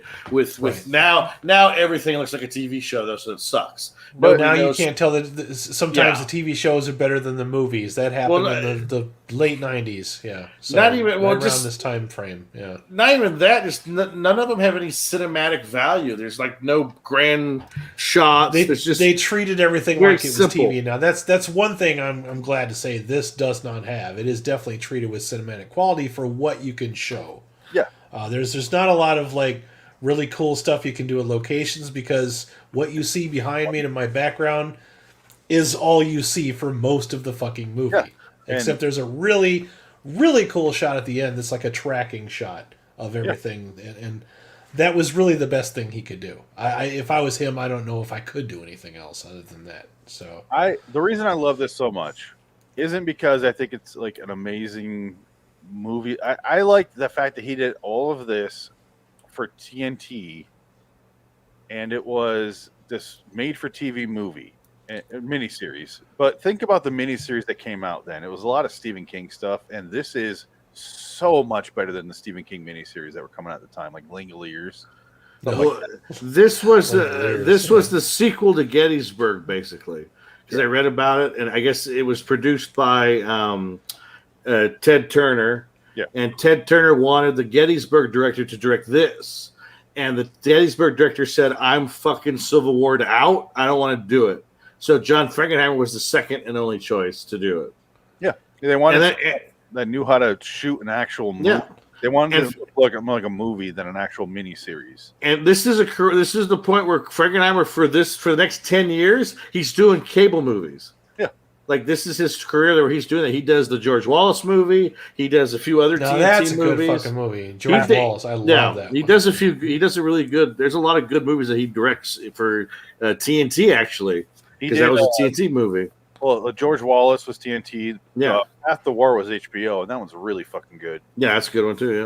A good one. But yeah, he made a TV movie, and he's such a director that started in TV in the 50s, and he didn't give a shit that it was a TV movie. He's like, chance to direct a fucking whole thing where I can control everything. Because they literally built this lot, this 15,000 acre, I think he said it was. It was crazy big. And they just, or 1,500 acres, I guess it would be. But they built this whole thing, and they have the whole land in front of it too. And he just had to fill it with extras. And there are some bad shots when they first get to Andersonville, where you see like the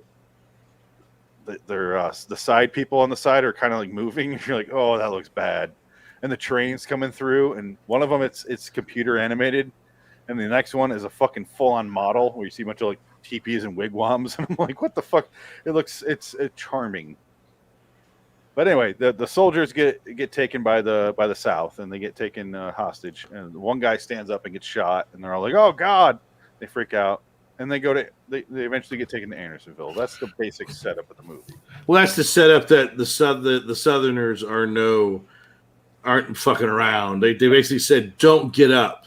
Yeah, and the guy goes, "I go to the bathroom," blow him away, and they go, he said, "I told you not to move," And I feel like people, if I could backtrack to the outside view, is people are going to view it like either Dick and I do or Adam.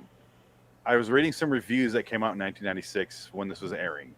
And I did too. Magazine clippings. I looked on IMDb and read some of those reviews. Oh, I didn't read any of that. I read a couple of the IMDb reviews after I watched it. Yeah. I went to actual like magazines or newspapers and their actual movie reviewers. Yeah, I remember those paper things.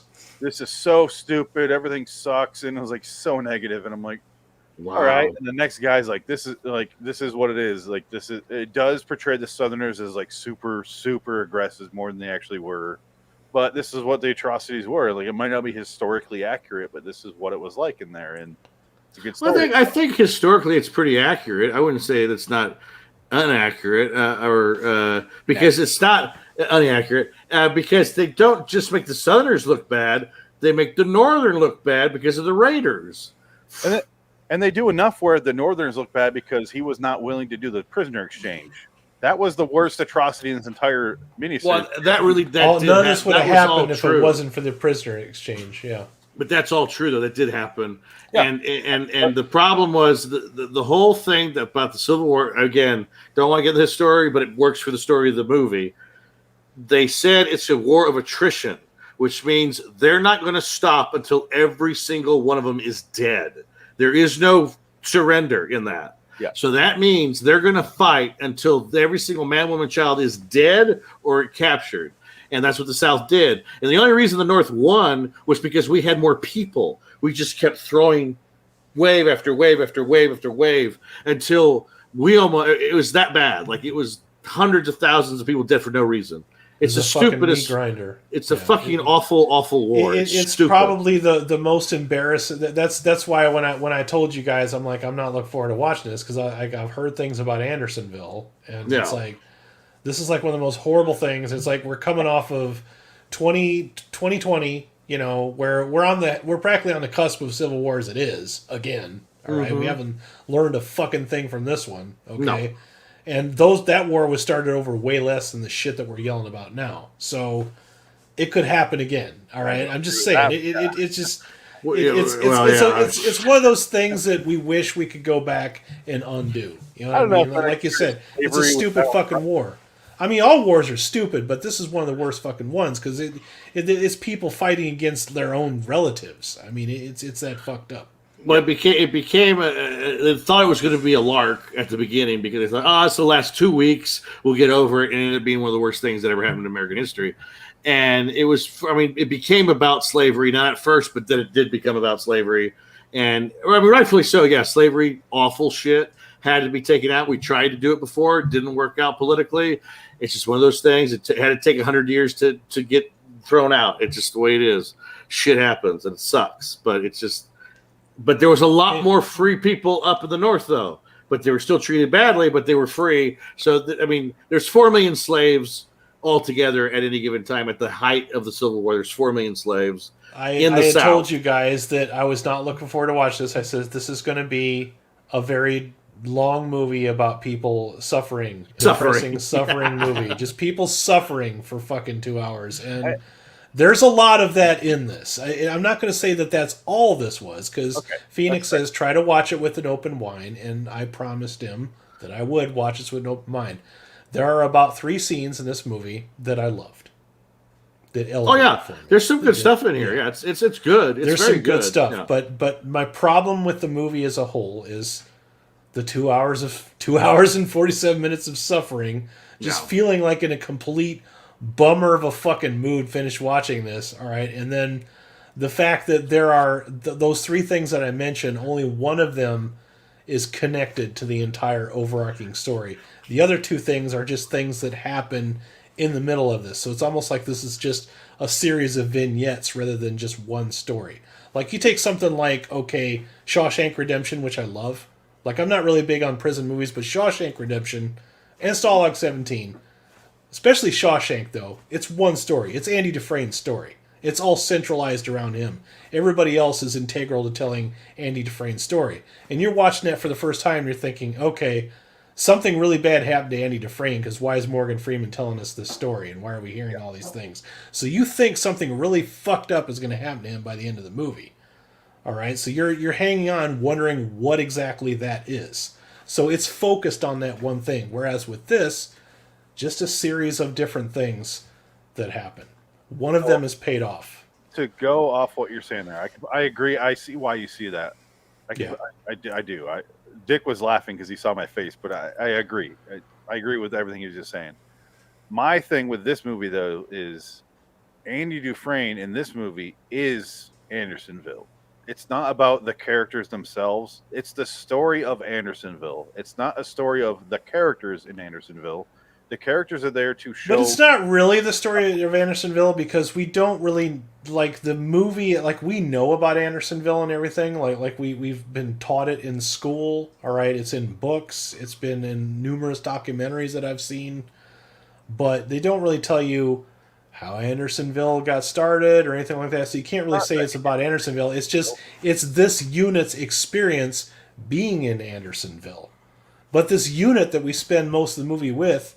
We don't really know them. We don't really know who they are is so much. There's more character development in The Dirty Dozen than there is in something like this, or even Shawshank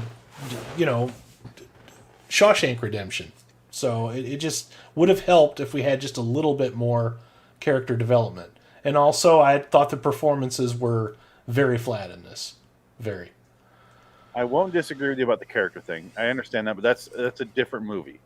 That is a different way they could have done it. But instead of making a movie about the people who are inside Andersonville and how they deal with it. So what you have here is, hey, welcome to Andersonville. Hang out with us for about 2 hours and 47 minutes. Well, it's not about... Have fun not eating. Not eating. Yeah, that's what it is. Instead of following one guy, be like, how does he deal with this and stuff? It's about, this is Andersonville.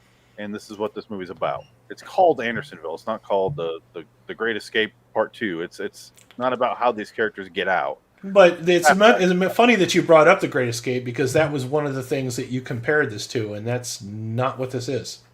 There is an escape sequence that's similar to that, but it's not the same thing. That was one of the parts that I liked. I did like the whole process that they start tunneling out of this camp. And I'm like, okay, well, that's what this is going to be about. All right, so we're going to focus on that, and bad shit's going to happen along the way. Well, they blow that whole wad in, like, the first act. It's like they mostly escape. Most of them get fucking caught. We assume all of them are dead. At least some of them think that most of them are dead. They're tortured. They're thrown back into the mix. And then we don't come back to that again until the very fucking end of the movie. So they at least paid that off, because we find out at the very end of the movie that the first guy that started digging in the tunnel in the first place actually did get out, even though they thought he died. Okay? And they just do that expository to tell you, oh yeah, that's the guy. Yeah, we know who that is. Yeah. But the worst part of the ending is it doesn't really end that way, because it doesn't. It keeps fucking going. The graphic, the text at the end is, oh, by the way, they weren't afraid. They went to other prisons, so the war was over. All these people died. Yeah, it's very sad. If you're looking for, how the Civil War goes. It's not pretty. If you're looking for a redemption story here, no. Shawshank does. This movie delivered exactly what I thought it would. It's just a depressing slog to sit through. I I both agree with how you see this movie, and I don't agree. I don't see it that way. I just don't. What I did how many like. times have you seen this movie? 4, 5. Okay, so I think that's the issue. If Adam, you're gonna have to watch this 4 more times, Adam. No, fuck you, I'm not doing it. I'm never watching this ever again. But I'll tell you what I liked. Okay, like I said, I liked the tunnel scene. I liked the arc where they. Well, actually, I liked the whole Biff Tannen fight. That was a lot of fun. I'm like, oh, cool. There's gonna be a fight, and he's just getting the fucking shit pummeled out of him, and then he comes back and he starts kicking the shit out of the other guy. And the fight sequences in this were really good. Like, I really believed everything I was watching. For TV, those were some pretty legit looking fight sequences. So, like that. And I really liked the... knock it off. Fuck you. Knock it off. I also liked the court scene. When they finally overpowered the Raiders. That was probably my favorite part of the show, is that guy running around going, Who's with me? Who? Yeah. Trying his best to get that fucking Emmy. That guy has worked more than anyone else in the entire miniseries. It shows. So that guy, a lot of his actors look familiar, but I think that that's guy is the problem. tall as fuck. He looks like a Mormon, but he actually isn't. He's a private. He's just got this big fucking floppy hat on. It looks like a Mormon. He's got the fucking Billy Club, and they finally overpower those guys. And that was so strange to have a court scene in the middle of this fucking movie, but I loved the court scene. The court scene was one of my favorite moments, but it doesn't really have much of anything else to do with other than this is just a thing that happened at Andersonville. Well, I would say that's the point. Yeah, because it's a series of vignettes. Yeah. Well, no, because the characters themselves, if you were realistically speaking, you go to Andersonville, you're not going to be talking about shit because you're going to be too fucked up and depressed and dying. You're not going to be like, oh, I want to tell you the story about my mama where I saw her the day I left for the Civil War. I was told my mother I was going to be back summertime, I swear. Well, that was 4 summers ago, and it's like no one's you know what I'm that. saying, though, man. Like, you can get like a couple of lines from some people just to kind of get a character. I mean, I can none of these see people that were memorable for me. But I think that's the Hollywood take. I think that's the more straightforward take. This is more of a these are people, man. These are mothers, sons, and brothers. Well, that's and, the thing. And cousins, when, and, you know, against the backdrop of so much death, you're just another number. We spend a lot of time. That's what it is. Zooming in on the legions on people. Yeah. I know what you're looking for, Adam. Yeah, and I know why you're thinking that way, because normally I do think that way. Where I always talk about, I want to relate to a character. I like character movies. But with this movie, it's not the characters. The characters are there to tell the story of the prison. The movie's just about the prison. Painful.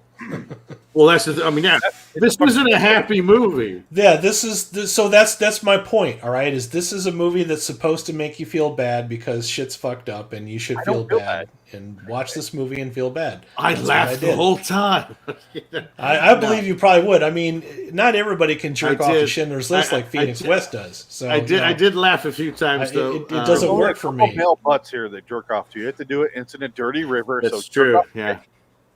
I did like the kids though. I wish there was more of them. The 12-year-old little fucking psychos. Oh yeah. That were like, the guy comes up, I got $2. Can I buy that corn from you? I think we saw the guards in this movie maybe twice. Like, they have a cameo in this movie. Most of this movie is just watching everybody slowly die of dysentery and because it's not about the Civil War. This movie's not about the Civil War at all. It's just about people rotting in a fucking camp. It's about Andersonville. How they're treated and how they deal with being in a terrible hell. Yeah. That's it.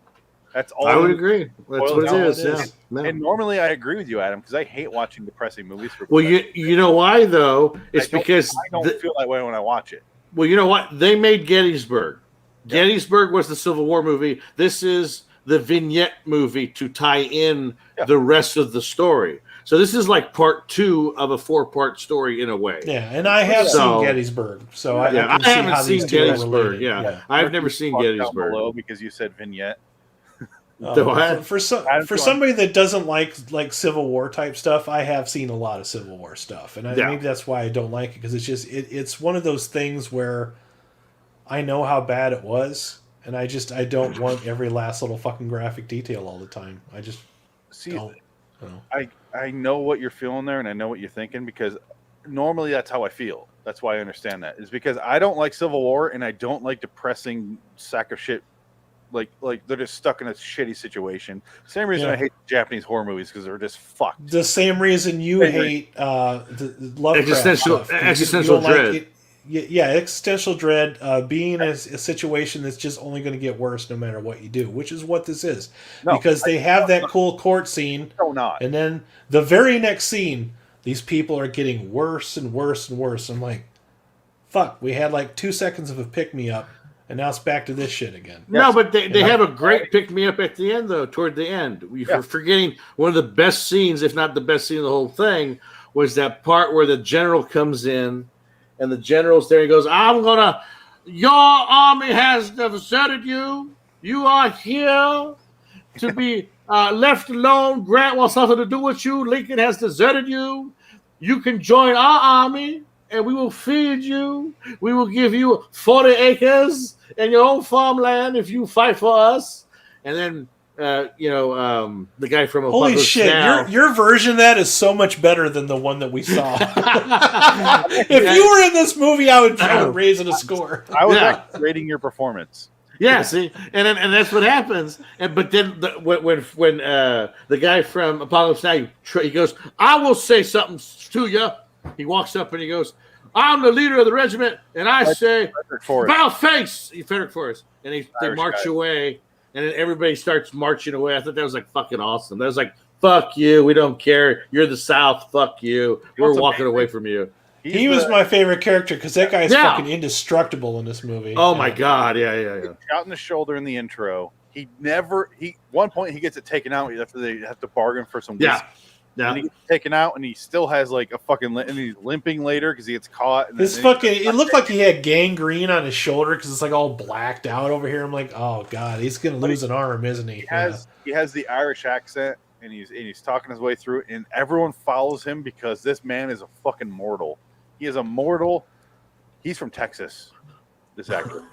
That's how good he is. Wow. I was like, this guy's an Irish actor. I wouldn't even think about it. Yeah. No, he's a good actor. He's really good. He's the only stand-up performance in the entire cast. I would agree. Everybody's flat, and it is true. The actors aren't great. They're not great. I would say the villains the Rangers are good. The Ranger characters are probably the most, because they're the bad guys, but they play it good. I love the main Ranger where it's almost like those actors were slumming it in this movie. Oh yeah, no. But the head Ranger, the guy with the beard, he lost his tooth and he knocked it out. Where he's just like, hang me right, hang me. We when did I first saw him, I thought that was fucking Tim Conway or Tim Curry. I thought that was Tim Curry. A little bit. Like, nope, that's not Tim Curry. Yeah, if only, bro. Yeah, the Tim Curry fro. Yeah. I will say my last little nitpick, and then I'll let you guys move on. Is you called it at the beginning? This is a very North-centered movie. Yep. You don't see anything from the eyes of a point of view of anybody else other than the prisoners. You do. William H. Macy. You have William H. Macy barely, being sort of barely, and they don't really do anything with that either. That doesn't really go anywhere. Doesn't go anywhere. Yes and no. He disappears, and then nothing else happens after he leaves. Yes and no. The very end where they say, this motherfucker that ran this prison is the only person that was hanged for war crimes in the entire Civil War. Yeah, that was it. As the resolution. Again, text exposition at the very fucking end before the title crawls roll. See, that's why I did not like that. Yeah. I wanted to see that. That's what I thought. That was going to just be at least from the distance. It's just like playing taps and watching him fucking bounce for a second. But going off my thought of this isn't about that. They only say that because that isn't involved with this Andersonville story. Right. Yeah. It's about the prison that is outside the prison after the war, so they don't talk about it. That's why they didn't show that. Well, that's the thing that really sucks about the Civil War. All the lead, like the heads of the Confederacy, nobody came up for accountability. They got away with it, basically. None of them were tried. Just one guy, and it was the Andersonville guy. It was the only guy was hanged for what he did. Person on either side. That's how bad he was. That's why it's being made. This story's being made. But on top of that, he was the scapegoat because honestly, they didn't have food to feed their own army, the South. Which is why they didn't feed Andersonville. They didn't have any food. Well, what Adam's saying is that's why I was saying there's a scene where he's talking to William H. Macy, where he's saying, right, yeah. I have nothing to give them. There's nothing I can do. Recommend me for a promotion, therefore I'll have more than under me. Right. William H. Macy just stares at him like, you motherfucker, you're a sack of shit. Yeah, they're half right. They're both half right in a way, because it's not. I mean, it's true. I mean, what's he going to do? He's got to feed his guys. If he can't feed his guys, what the fuck is he going to feed these guys? I mean, well, it seems like he's coming up with reasons not to feed the actual prison. See, I wish the Rangers would have been cannibals. I think that would have been. I mean, it didn't happen, but I mean, if this was a John Carpenter, I was actually waiting for that. I'm like, there's going to be some. I was, the first thing I was thinking when they caught that guy that was going to go rat the tunnel out, like the tunnel. I'm like, they're going to eat him. They're going to fucking eat him. I know they're going to eat him because I know where this is going to go, and this is going to suck so much. Yeah, you don't need sadly, it didn't happen, but that's why I was genuinely surprised when they had a trial. And it's like they're showing him, like, look, we might be treated like animals, but we're still civil. Yeah. Civil War. It actually happened. They had a trial there. Well, yeah, that's fine. Yeah, I believe it was an interesting scene. And I also like the way that the director, John Frankenheimer, showed the execution. Who? John Frankenheimer, all right, showed the execution, and it's just, it's absolutely silent when they finally drop off the gallows. And that was a nice touch. It's a nice back to reality moment of, all of our hatred is just gone now. It kind of shows you that just destroying somebody is going to make you feel any better. No, yeah. That's some of the stuff I love is them going, hang it, because the whole trial is the defense lawyer being like, and they interrupt him every third word. He's like, these guys did what they had to do to survive, and they stayed alive, and everyone's shouting the whole time. I felt sorry for both of those lawyers. They had to scream over just an absolutely tyrannical fucking crowd of people, which I'm sure it was a lot worse when it happened. They have a jury of people who just got there, so they have no idea who the fuck these guys are. But then they even have a scene a shot of where the guy goes, "Tell us what they did, please. We need to know what the fuck they did." But anyway, they hang him at the end, and the people that are cheering on for their death are just like, Yeah, it's like, oh, we're still in Andersonville. We're still here. This was a small victory. And that sobering reality after that whole scene, and it just shows everybody just slowly withering away some more, And this is my point, Adam. This isn't about specific people. This is about the people in general who were there in Andersonville. It's a collective agreement of, oh fuck, we're still here. That's what this movie's about. It's about a larger group of people, and it really starts to drag hard after that trial, because it's like you said, it's back to the sobering reality, and it's designed to make you feel bad. It does it accomplishes what it's trying to achieve. That last 40 minutes, yes, I will not disagree. That last 40 minutes is people literally falling apart. That guy's teeth are rotting. His eyes are going red. I did not. Yeah. That's where it started getting really rough for me, dude. Because I was starting to turn around after that trial. And I'm like, okay, this is kind of starting to go somewhere, and I'm kind of starting to dig it. I'm into it now. And then that 40 minutes goes on. It's almost like you're watching these people rot away in real time. The kid starts getting sick. You are watching it real life. Yeah. But I will argue on my side, that is the point. Yeah, it is the point. Yeah. It achieves its goal for sure. They accomplish a goal of, we got rid of the Raiders. Oh shit, we're still stuck in this southern camp in Georgia. What the fuck are we going to do now? Yeah. Oh, nothing, because he's not willing to trade prisoners. Yeah. All of our people are like dying of weird dysentery and just rotting infections and stuff. And this is all real, and that's what's fucked up about it. But the way you saw Adam was people just in misery, and I saw it as, how do we stay alive to get the fuck out of here? And that's more what I focus on than the misery itself. That's just me. Well, I like that one. The It's one kind scene. of. Oh, go ahead. I'm sorry. Well, I was going to say, I think the one scene that sums up the whole movie, the whole thing, is that scene where they're talking, and he goes, "I don't want to live anymore. I want to go. I'm going to go walk to the line and go get shot. As soon as I can walk again, I'm going to walk across the line and take a bullet." And he says, "No, you're not. You're not. We're not. You're not leaving. We're going to stay here. We're not going to let them win. Don't make it so easy on Johnny Red. Don't make it. Yeah, don't make it easy for them. That's the thing. Yeah, and that's all they got is just to be defiant. That's all they have left is their defiance. That's what I love about this movie. Yeah, that's literally the point of the movie. Yeah, let's survive so that they don't get an easy death. Because that's the human spirit, even against all odds. That's what we are. We could live. We can survive a lot. We can survive a lot. We could kill easily, but we can survive it. And you survive it, you come out ahead. But what do you gain from it? Because they went to another prison. I mean, shit. No, they didn't know that. That's not the point. I know. The hopes. I mean, but still, it sucked. It's just like, oh my god. When I read that, I was like, oh fuck. But the war wasn't over that later, so they got out. It was like 6 months later, if that. Yeah. And by the time they're walking out, there's no cheers or anything. They're just barely hobbling the fuck out of there. And a lot of this is just me. Okay, and. One of the reasons why I hate disaster movies, especially all the shit that came out in the 70s, like, Airport and Towering Inferno and all that shit, is it becomes less about the event and more about which one of these fuckers is going to live and who's going to fucking die. And I get so weary of that in movies. And that's what I find the last act of this movie feels like that for me. Yeah. Oh, it's a downer. It's definitely a downer. It's a massive.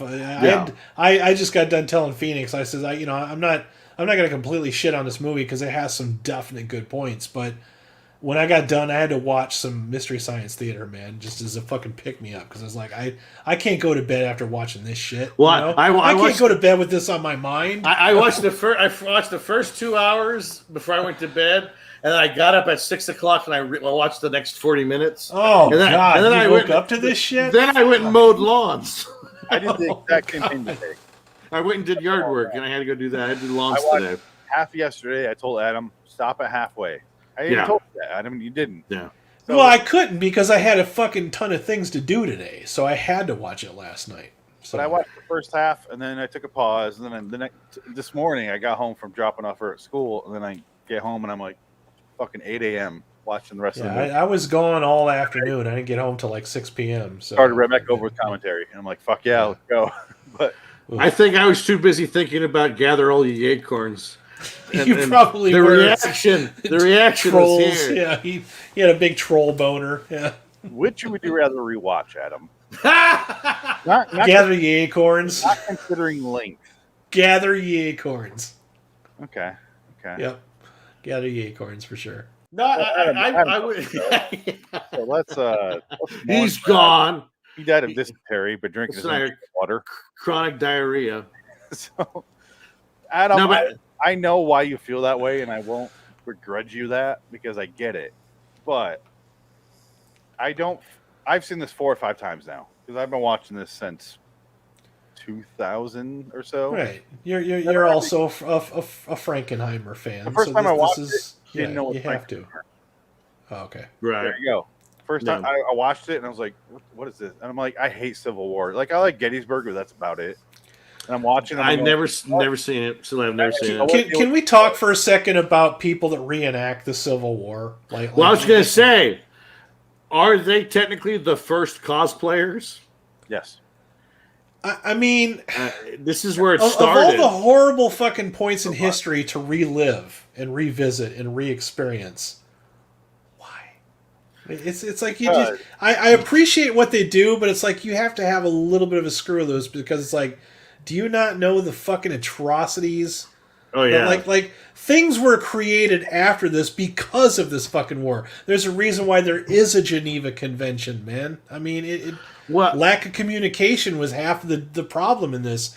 That a lot of people didn't know what was going on inside this fucking facility. I think that's why they do it because my brother, when he was like a teenager, he did a reenactment. He was like part for like some kind of assignment or something. He went and did a reenactment with some people, and so I went to a reenactment with like the Union and the fighting in an actual battle or whatever. I've seen very some strange. Yeah, very strange to be there live to watch that. Very weird. California? In California, they do them everywhere. They do them in Illinois, man. At the Casa de Fruta, where it was like 105 fucking degrees, and they're all in their their Civil War get up, and it's like that shit ain't cool.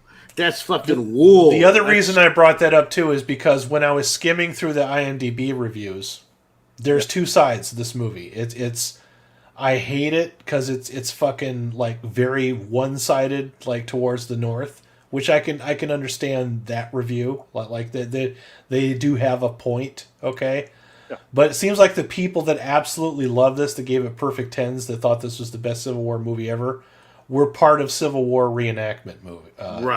Troops. Yeah. They mentioned that in the fucking review, and I'm like, you're just showing the reason why you like this thing. You know what I mean? It's like you're you know what I mean? Well, I think it's a catch. It's a little bit of both. I think they want to understand it, and so they want to experience something to that degree, but they also don't want to forget, because you shouldn't forget this. So I kind of understand that. And I understand why you would reenact it, because this should never be forgotten, and we're forgetting it. You had that. Look where we are. Barbaric fighting style where people would just line up and march right into a sea of bullets and die. Stupid. And the shit that they did. You want to know why I don't want to watch this over and over and over in my mind. It's not something I want to fucking remember. You know, Glory, even Glory. Glory is a tough one too. Oh. Yeah, it's a good movie. But Glory's a fucking wonderful movie. It's a wonderful movie. It's a movie that fucking Denzel Washington should have won the Oscar for that one, because when he started tearing up, I started fucking tearing up. Oh, absolutely, I felt that. All right, I felt that. But that again, World War, Civil War, man. So yeah. Oh God. Denzel Washington, 3 out of 10. No, Denzel's amazing. I love that. Oh, he's great. No, that was a good movie. But he's a good filmmaker too. Yeah. Though when they say the South was awful. Let's just be honest. I don't like the South. Okay. Post Civil War, the South was even worse. Oh yeah. Like, they were awful. They're the reason why we have, like, the CIA today, basically the beginnings of the covert operations. The Pinkertons? Yeah, it's because of the Ku Klux Klan. Because we were investigating the Klan, and they were all leftover generals and leaders of the Confederacy that started that shit. And they fucking killed thousands of people for voting Republican in the South in the 1870s. Do you think that everybody that was involved in the Confederate Army believed those things? Yeah, a good 80%. I would say yes. And that's why we killed them. And they should have killed the rest, and they didn't. And that's the problem. They didn't kill enough. Because the problem was, at that point at Appomattox, Grant was tired, and he said, "You know what? I'm not going to put you guys. We're not going to put you on trial. We're going to let you go back home, rebuild, because we fucked you up. Your German fucked you up bad." I have relatives in Texas, but go on. Yeah. No, I understand. But Texas wasn't really part of the Civil War. It wasn't really involved that much. I guess I have to now. I got to hang them, right? Texas wasn't really part of the South. They were not even involved really in the Civil War. I'm talking the core, the Southern South Carolina, Mississippi, Alabama, Arkansas, those guys, Georgia, that shit. You know what? Louisiana. I spent 2 years in Mississippi. You can burn that motherfucker to the ground. Well, that's what I'm saying. Fuck Mississippi, dude. Yeah. This comes from somewhere. I did 6 months there. Fuck them. Yeah. No. Mississippi was miserable. Oh. Yeah. Oh, I agree. I lived there for quite a while. It was fucking terrible. Mississippi is the only place I've ever seen where I went into a movie theater and I saw a bucket of popcorn in the middle of the fucking lobby laying on its side. Watched the entire fucking movie, came out of the fucking theater, the same bucket of popcorn is still fucking laying there in the center of the fucking lobby. And I'm like, They just clearly give no fucks down here. There is no ambition at all. I in went Mississippi. down there after Hurricane Katrina about a year later. And I went down there because a friend of mine was saying there's jobs down there doing construction. And I went down there and I talked to people and they're like, where's this job you can get that's like, you get paid like $50,000 a year, free room and boarding and all this sort of, all these, and amenities. Nothing. And he goes, the guy, I had so many people say to me, they couldn't get enough locals to sign on for that. So they canceled it. And I was like, what the? How the fuck you're rebuilding your own houses. How do you not agree to that? So I was stuck working like $10 an hour doing construction. You know what? That doesn't surprise me one fucking bit. No, it fits in with the rest of everything that's going there. People do not paint their houses in Mississippi. I said, the people in Mississippi who had Hurricane Katrina damage, fuck them. They deserve it. Fuck them. Fuck them all. I don't give a shit. This is going to be a spicy podcast. Phoenix West does not care about black people. I hate the South. the comment section of this is going to look like Andersonville all over again. No, I feel zero shame in saying fuck the South. Well, I would agree. Yeah, I would agree. How do you not agree to, almost fixing your own problem, like helping yourself? Neighborhoods. That's why I hate Beasts of the Southern Wild. I hate that fucking movie. It's about lazy, gross homeless people. And I wrote this review. I wrote a review about that movie. I said, it's about a fucking horrible father who's going to kill his kid because he's a horrible parent. And somebody had the gall. Somebody had the gall to write back to me because I posted it on Facebook. And he said, this sounds like a right-wing review. I said, did you watch the fucking movie? These people are disgusting. Oh, Christ. Only Dick Dickett can make me laugh in the middle of Andersonville. Fuck. That's what I'm here for. You got a superpower, dude. Yeah. I got the dysentery, but I'll make you laugh. Don't rain from the shit river. But how sad was that part, though, where the guy that played the banjo, he's trying to get happy, I was hoping you weren't going to bring that up, because, that was so fucking depressing. Fuck. And that just goes on forever, man. I'm like, oh. It was a little too melodramatic. Here's my default, my fault here with the movie. Too melodramatic when they realize, we're about to get out. Here we go. And then the guy dies. Yeah. Well, yeah, I of course saw that coming. Like insta-death. Like there's like a switch. 5, 4, 3, 2, 1, and dead. But he looked happy. He heard the news. It gave him hope. And he's like, he looked happy and an undead, like he's going to fucking turn into a zombie kind of way. Yeah. His fake teeth was hilarious. Yeah. Oof. It's hillbilly teeth that you can get at Disneyland for like $1 at some Halloween store. To wrap up, teeth. Yeah. Because, like I said, we're not going to order, obviously. So it's just it's like a Cliff Notes version of Andersonville, the prison. Not the characters, not the people who are there. It's just about the prison and the misery that they cause. If you're looking for any kind of a story, there really isn't one. It's a story of the prison. It's a story of things that happened in this prison, and it's unfortunately it's exactly what you think it is. Yeah, Adam, don't say that's nothing. It's the story of the prison. That's not how I said it. I said this movie is exactly what you think it is. It's Andersonville. It's just a bunch of horrible things happen inside this prison. If that's what you want to spend 2 hours and 47 minutes watching, that's exactly what you're going to get. I did like the ending, though, where it comes up from the headstone and it pulls out and you see all the headstones. It's just like, fuck. I was almost waiting for like an older version of one of them to stand there. I'm like, are you going to do the Saving Private Ryan thing again? Tell me I lived a good life. Tell me I lived a good life. This is before 1,000 people died that day in Andersonville. Not much. Hey, not much before 2 years. Saving Private Ryan. 2 years. Yeah, 2 years. So Steven Spielberg saw this. Ripped Frankenheimer off. Yeah. Well, okay. Surprise. Let's pull back a bit. How do you feel about the actual directing, guys? Because we're talking about Frankenheimer. Even with Carpenter, if I didn't like the movie, but I like just directing. Like Vampires. Mm-hmm. Didn't like the movie. there's parts I liked a lot because they're goofy, but When we say directing, are we talking about like cinematography? he is a big cinematography director. Okay, because the cinematography is good for what this movie has to offer. There's a lot of parts here where there really ain't much to look at except a giant mud hole, a bunch of really rough-looking sons of bitches, and it's people very shitting in the water, and you know what I mean. So he does the best he can with what he has. Absolutely. It's very obviously a cable movie from 1996. Yeah.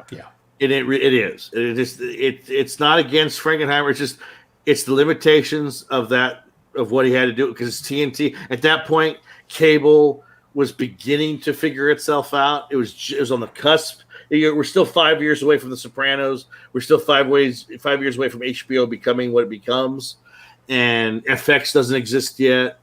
All these shows that come out of that era that That's why, like BSG, there was some cool shots. You mentioned that the shot with the dissolve at the beginning, that was pretty cool, and that really long tracking shot at the end where they're just kind of going in and out, showing all these different people, and everybody's kind of doing their own thing. That must have been a rough one to pull off. So yeah, that was good. Yeah, here's where I want to stroke them a bit. When you hear the budget of this movie, you'll go fucking. It's 1.1 million.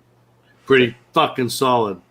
That's pretty fucking amazing. That's all he had. He made this. That's pretty good. That's unfucking heard of.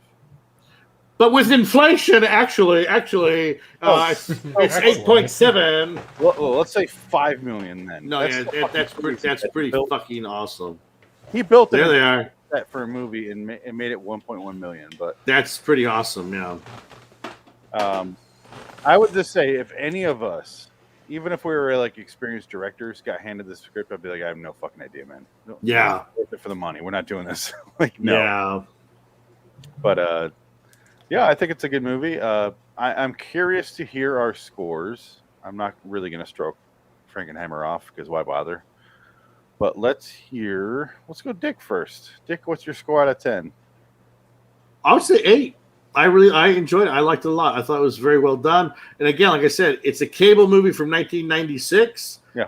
Pretty fucking solid. So it's pretty good. It holds up. And for $1 million, it holds up even more now. So, and I like Freddie Forrest. He's great. Everybody else is unforgettable. Is kind of whatever. But overall, yeah, I enjoyed it. I'm glad I watched it, and I probably never will watch it again. But I did like what I saw.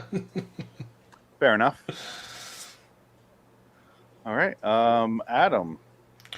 I would give this one a 6 out of 10. Okay. Probably would have been a 5, except for, like I said, just there was a couple of scenes there that I really liked, and I mentioned those already.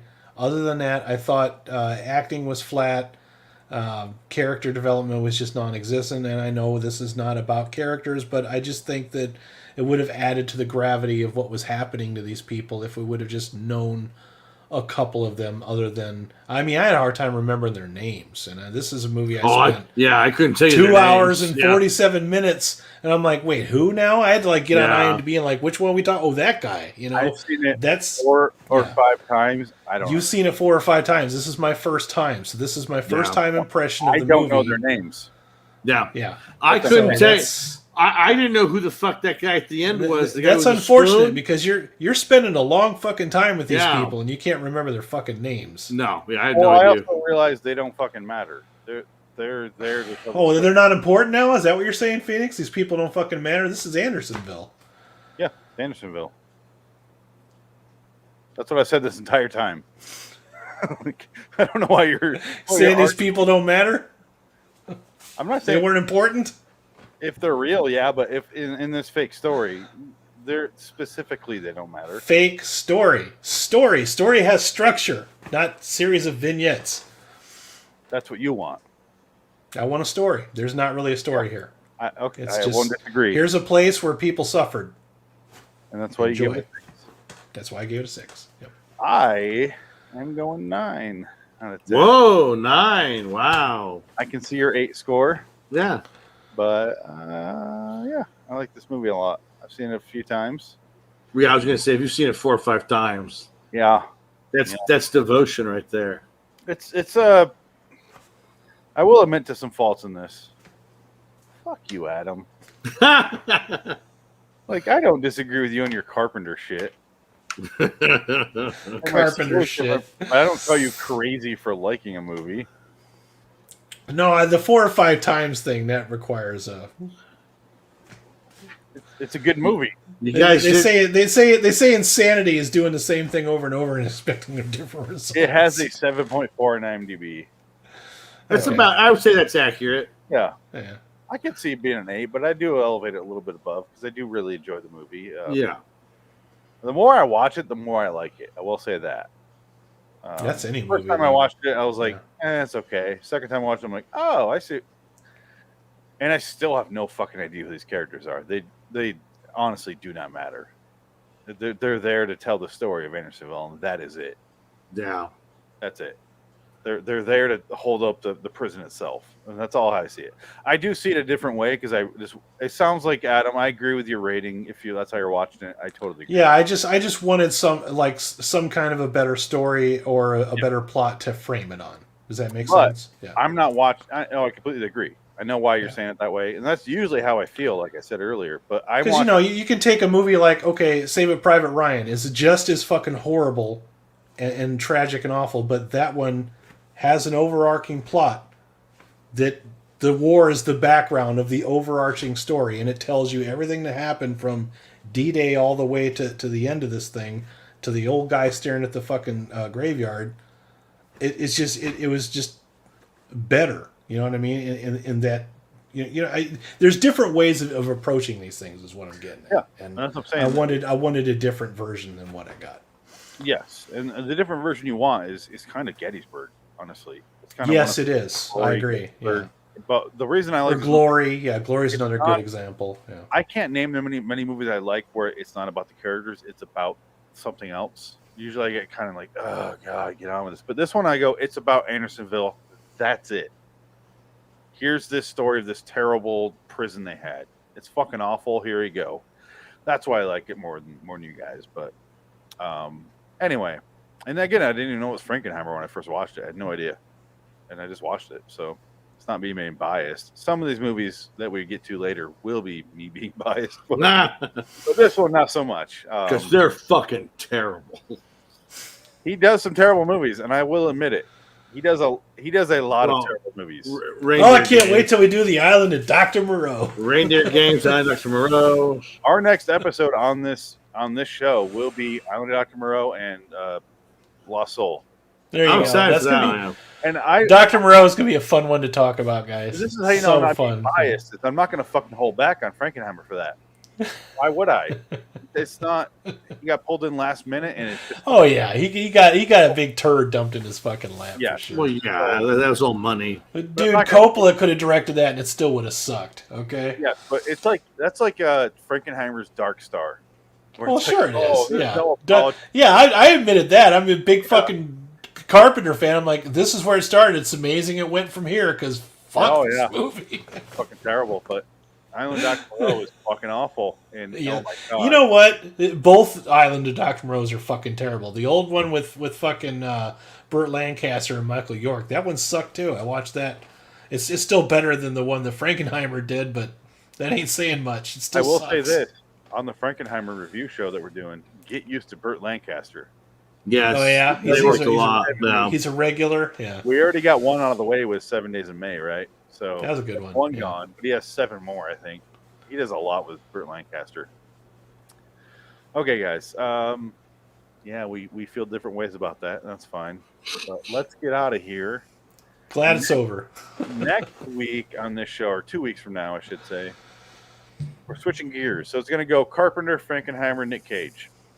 Next time on this show is going to be 5/19, so May 19th, with Nick Cage movie Season of the Witch. Oh, Christ. 2011, directed by some Bulgarian guy, I think. Ooh, yeah, I know Season of the Witch. Yeah. I've seen it. Ron Perlman, Nick Cage. It's awful. Yeah. Awful. So can't wait. Nobody will be apologizing for that movie next week. It makes Andersonville look like Alice in Wonderland. I would rather be in real Andersonville than Then watch this shit. Fuck you. That's how bad it is. It's Fuck you. There's nothing to enjoy in that movie. But anyway, except Nick Cage's hair. She's Anyway, a guys, witch. I will just say next week or 2 weeks from now, from 5/18, 5 and 19, we're doing a couple of Twilight Zones on Tuesday, 10 p.m. Eastern, on 1985 Twilight Zone, Button, and then Private Channel. And this show we're doing, or on this live stream on Wednesday, we're doing LIW Anthology Series Review, Inside Number 9, 500 Deadline, and then we're doing Nick Cage Cast 27, Season of the Witch, which I'm looking forward to so much. It's going to be bad. LIWstudios.com for me. On Twitter, LIW Studios, at LIW Anthology Pod, at LIW The TZ Review, at Phoenix West, at B Movie Battle. I have 5 Twitter feeds. Sad. Dick? The Season of the Witch show. Watch it. Can we just skip you during the plugs from now on? Yeah, No, that's fine. no, That's no, fine. no. You don't get off that easy. Damn it. It's more letting me off easy than him. There's a movie we're doing. Frankenheimer's Andersonville. Check out the Andersonville podcast. And people are like, nothing. What? Like, that's what he's plugging. All right. They understand. The confusion. Follow the show with Phoenix West where we talk about stuff. That's all of our shows. I'd like to plug. I want you to buy Dick Dickett's books on Amazon. Those titles again, Dick, because I don't fucking remember them. Sorry. Monster Monroe and Another Night. There you go. Monster Monroe and Another Night. Buy them. Richard Spears on Amazon. Yep. There you go. Also, Dick, we got you. We got you. yeah, Richard Pierce is also a member of the Raiders of Lost Flicks live bad movie watch and review, which will be coming back at some point later this year. We're on a temporary hiatus. Also check me out, RaidersLostFlix.com and Raiders_OTLF on Twitter. Hit me up. Damn right. All right, guys, we'll be back on this show with what do we have? I have it over here. Island of Dr. Moreau and Lost Soul: The Doomed Journey of Richard Stanley's Island of Dr. Moreau. We're gonna do a double. Yes. Yeah, I've seen both of those. And one of them is magnificent. Separately, we're gonna talk about them separately. One of them is. Jeez, that's gonna be a long night, man. It will be, but we also are probably. Oh, that week we're doing. What are we doing that week? When is Body Bags again? Adam's Wheel Pick. That's what we're doing that week. So whatever you drop. Oh, we're back to the wheel, huh? We'll keep that short. So that's the illusion of choice by this channel standards. So anyway, until next time, and in the meantime, I'm Phoenix West. Dick Dickett. Adam Wilcox. So long, citizens. So long, John Frankenheimer, who's been dead for almost 2 decades. So long. So long. Poor bastard. Say something nice about him, Adam. I enjoyed doing the show while it lasted. Thanks for having me on. No, I'm looking forward to some of these. Seriously, looking forward to some of these Frankenheimer movies because there are titles that I recognize, like Iceman Cometh. I've heard that name mentioned a couple times, and who doesn't like Lee Marvin? So yeah, that is another very long thing. So yeah, it's not the length that I have a problem with. It's how you spend the time. You know, I watched fucking. I sat through Justice League, the Zack Snyder cut. So I sat through a 4-hour fucking movie, but I enjoyed it. So Iceman Cometh is way more miserable than Andersonville. Whoa! Oh, good. Can't wait. Sad drunks who wasted their life talking about their sad lives for 4 hours. Oh, I wish you hadn't told me that. I wanted to go into that blind. Oh well. I should have now not that I know. So yeah, you shouldn't have said that. Yeah. No, but I was fascinated the whole way through. There's the dream. You saw the dream. It's gone now. There it Frankenheimer goes. doesn't give a shit about your dream. You want me to say something nice about him? You want me to say something nice about the guy who doesn't give a shit about my dreams? Okay. Have you seen Manchurian Candidate? That's true. Yeah, I've seen a Manchurian Candidate, and I told you I liked 7 Days in May. That was a good movie. I enjoyed that. So once we get the 60s, there's my nice thing. Outside of the 60s, Frankenheimer, I promise nothing. Also, I really like The Island of Dr. Moreau because I got fucking bombed before I watched that movie and I laughed through the whole fucking thing. So Was it another first date movie? No, that was we saw that in one of those theaters where you can get alcohol. Oh, nice. I ordered way too many. I think I blew about half of a paycheck there. So. Oh shit! I was like, wait a minute, am I watching Apocalypse Now? Why is he all dressed up all fucking weird? But he's white instead of black. He comes out with his little mini me, and I'm like, what the fuck? The movie that Mini Me is based on, and I can't wait to get to it. Oh god, it's so good. Yeah, 3 Mini weeks Me is. before- I think that's so fucking hilarious. He's based on that. Oh Yeah. god. Anyway, so long, citizens. I had to record all that, obviously.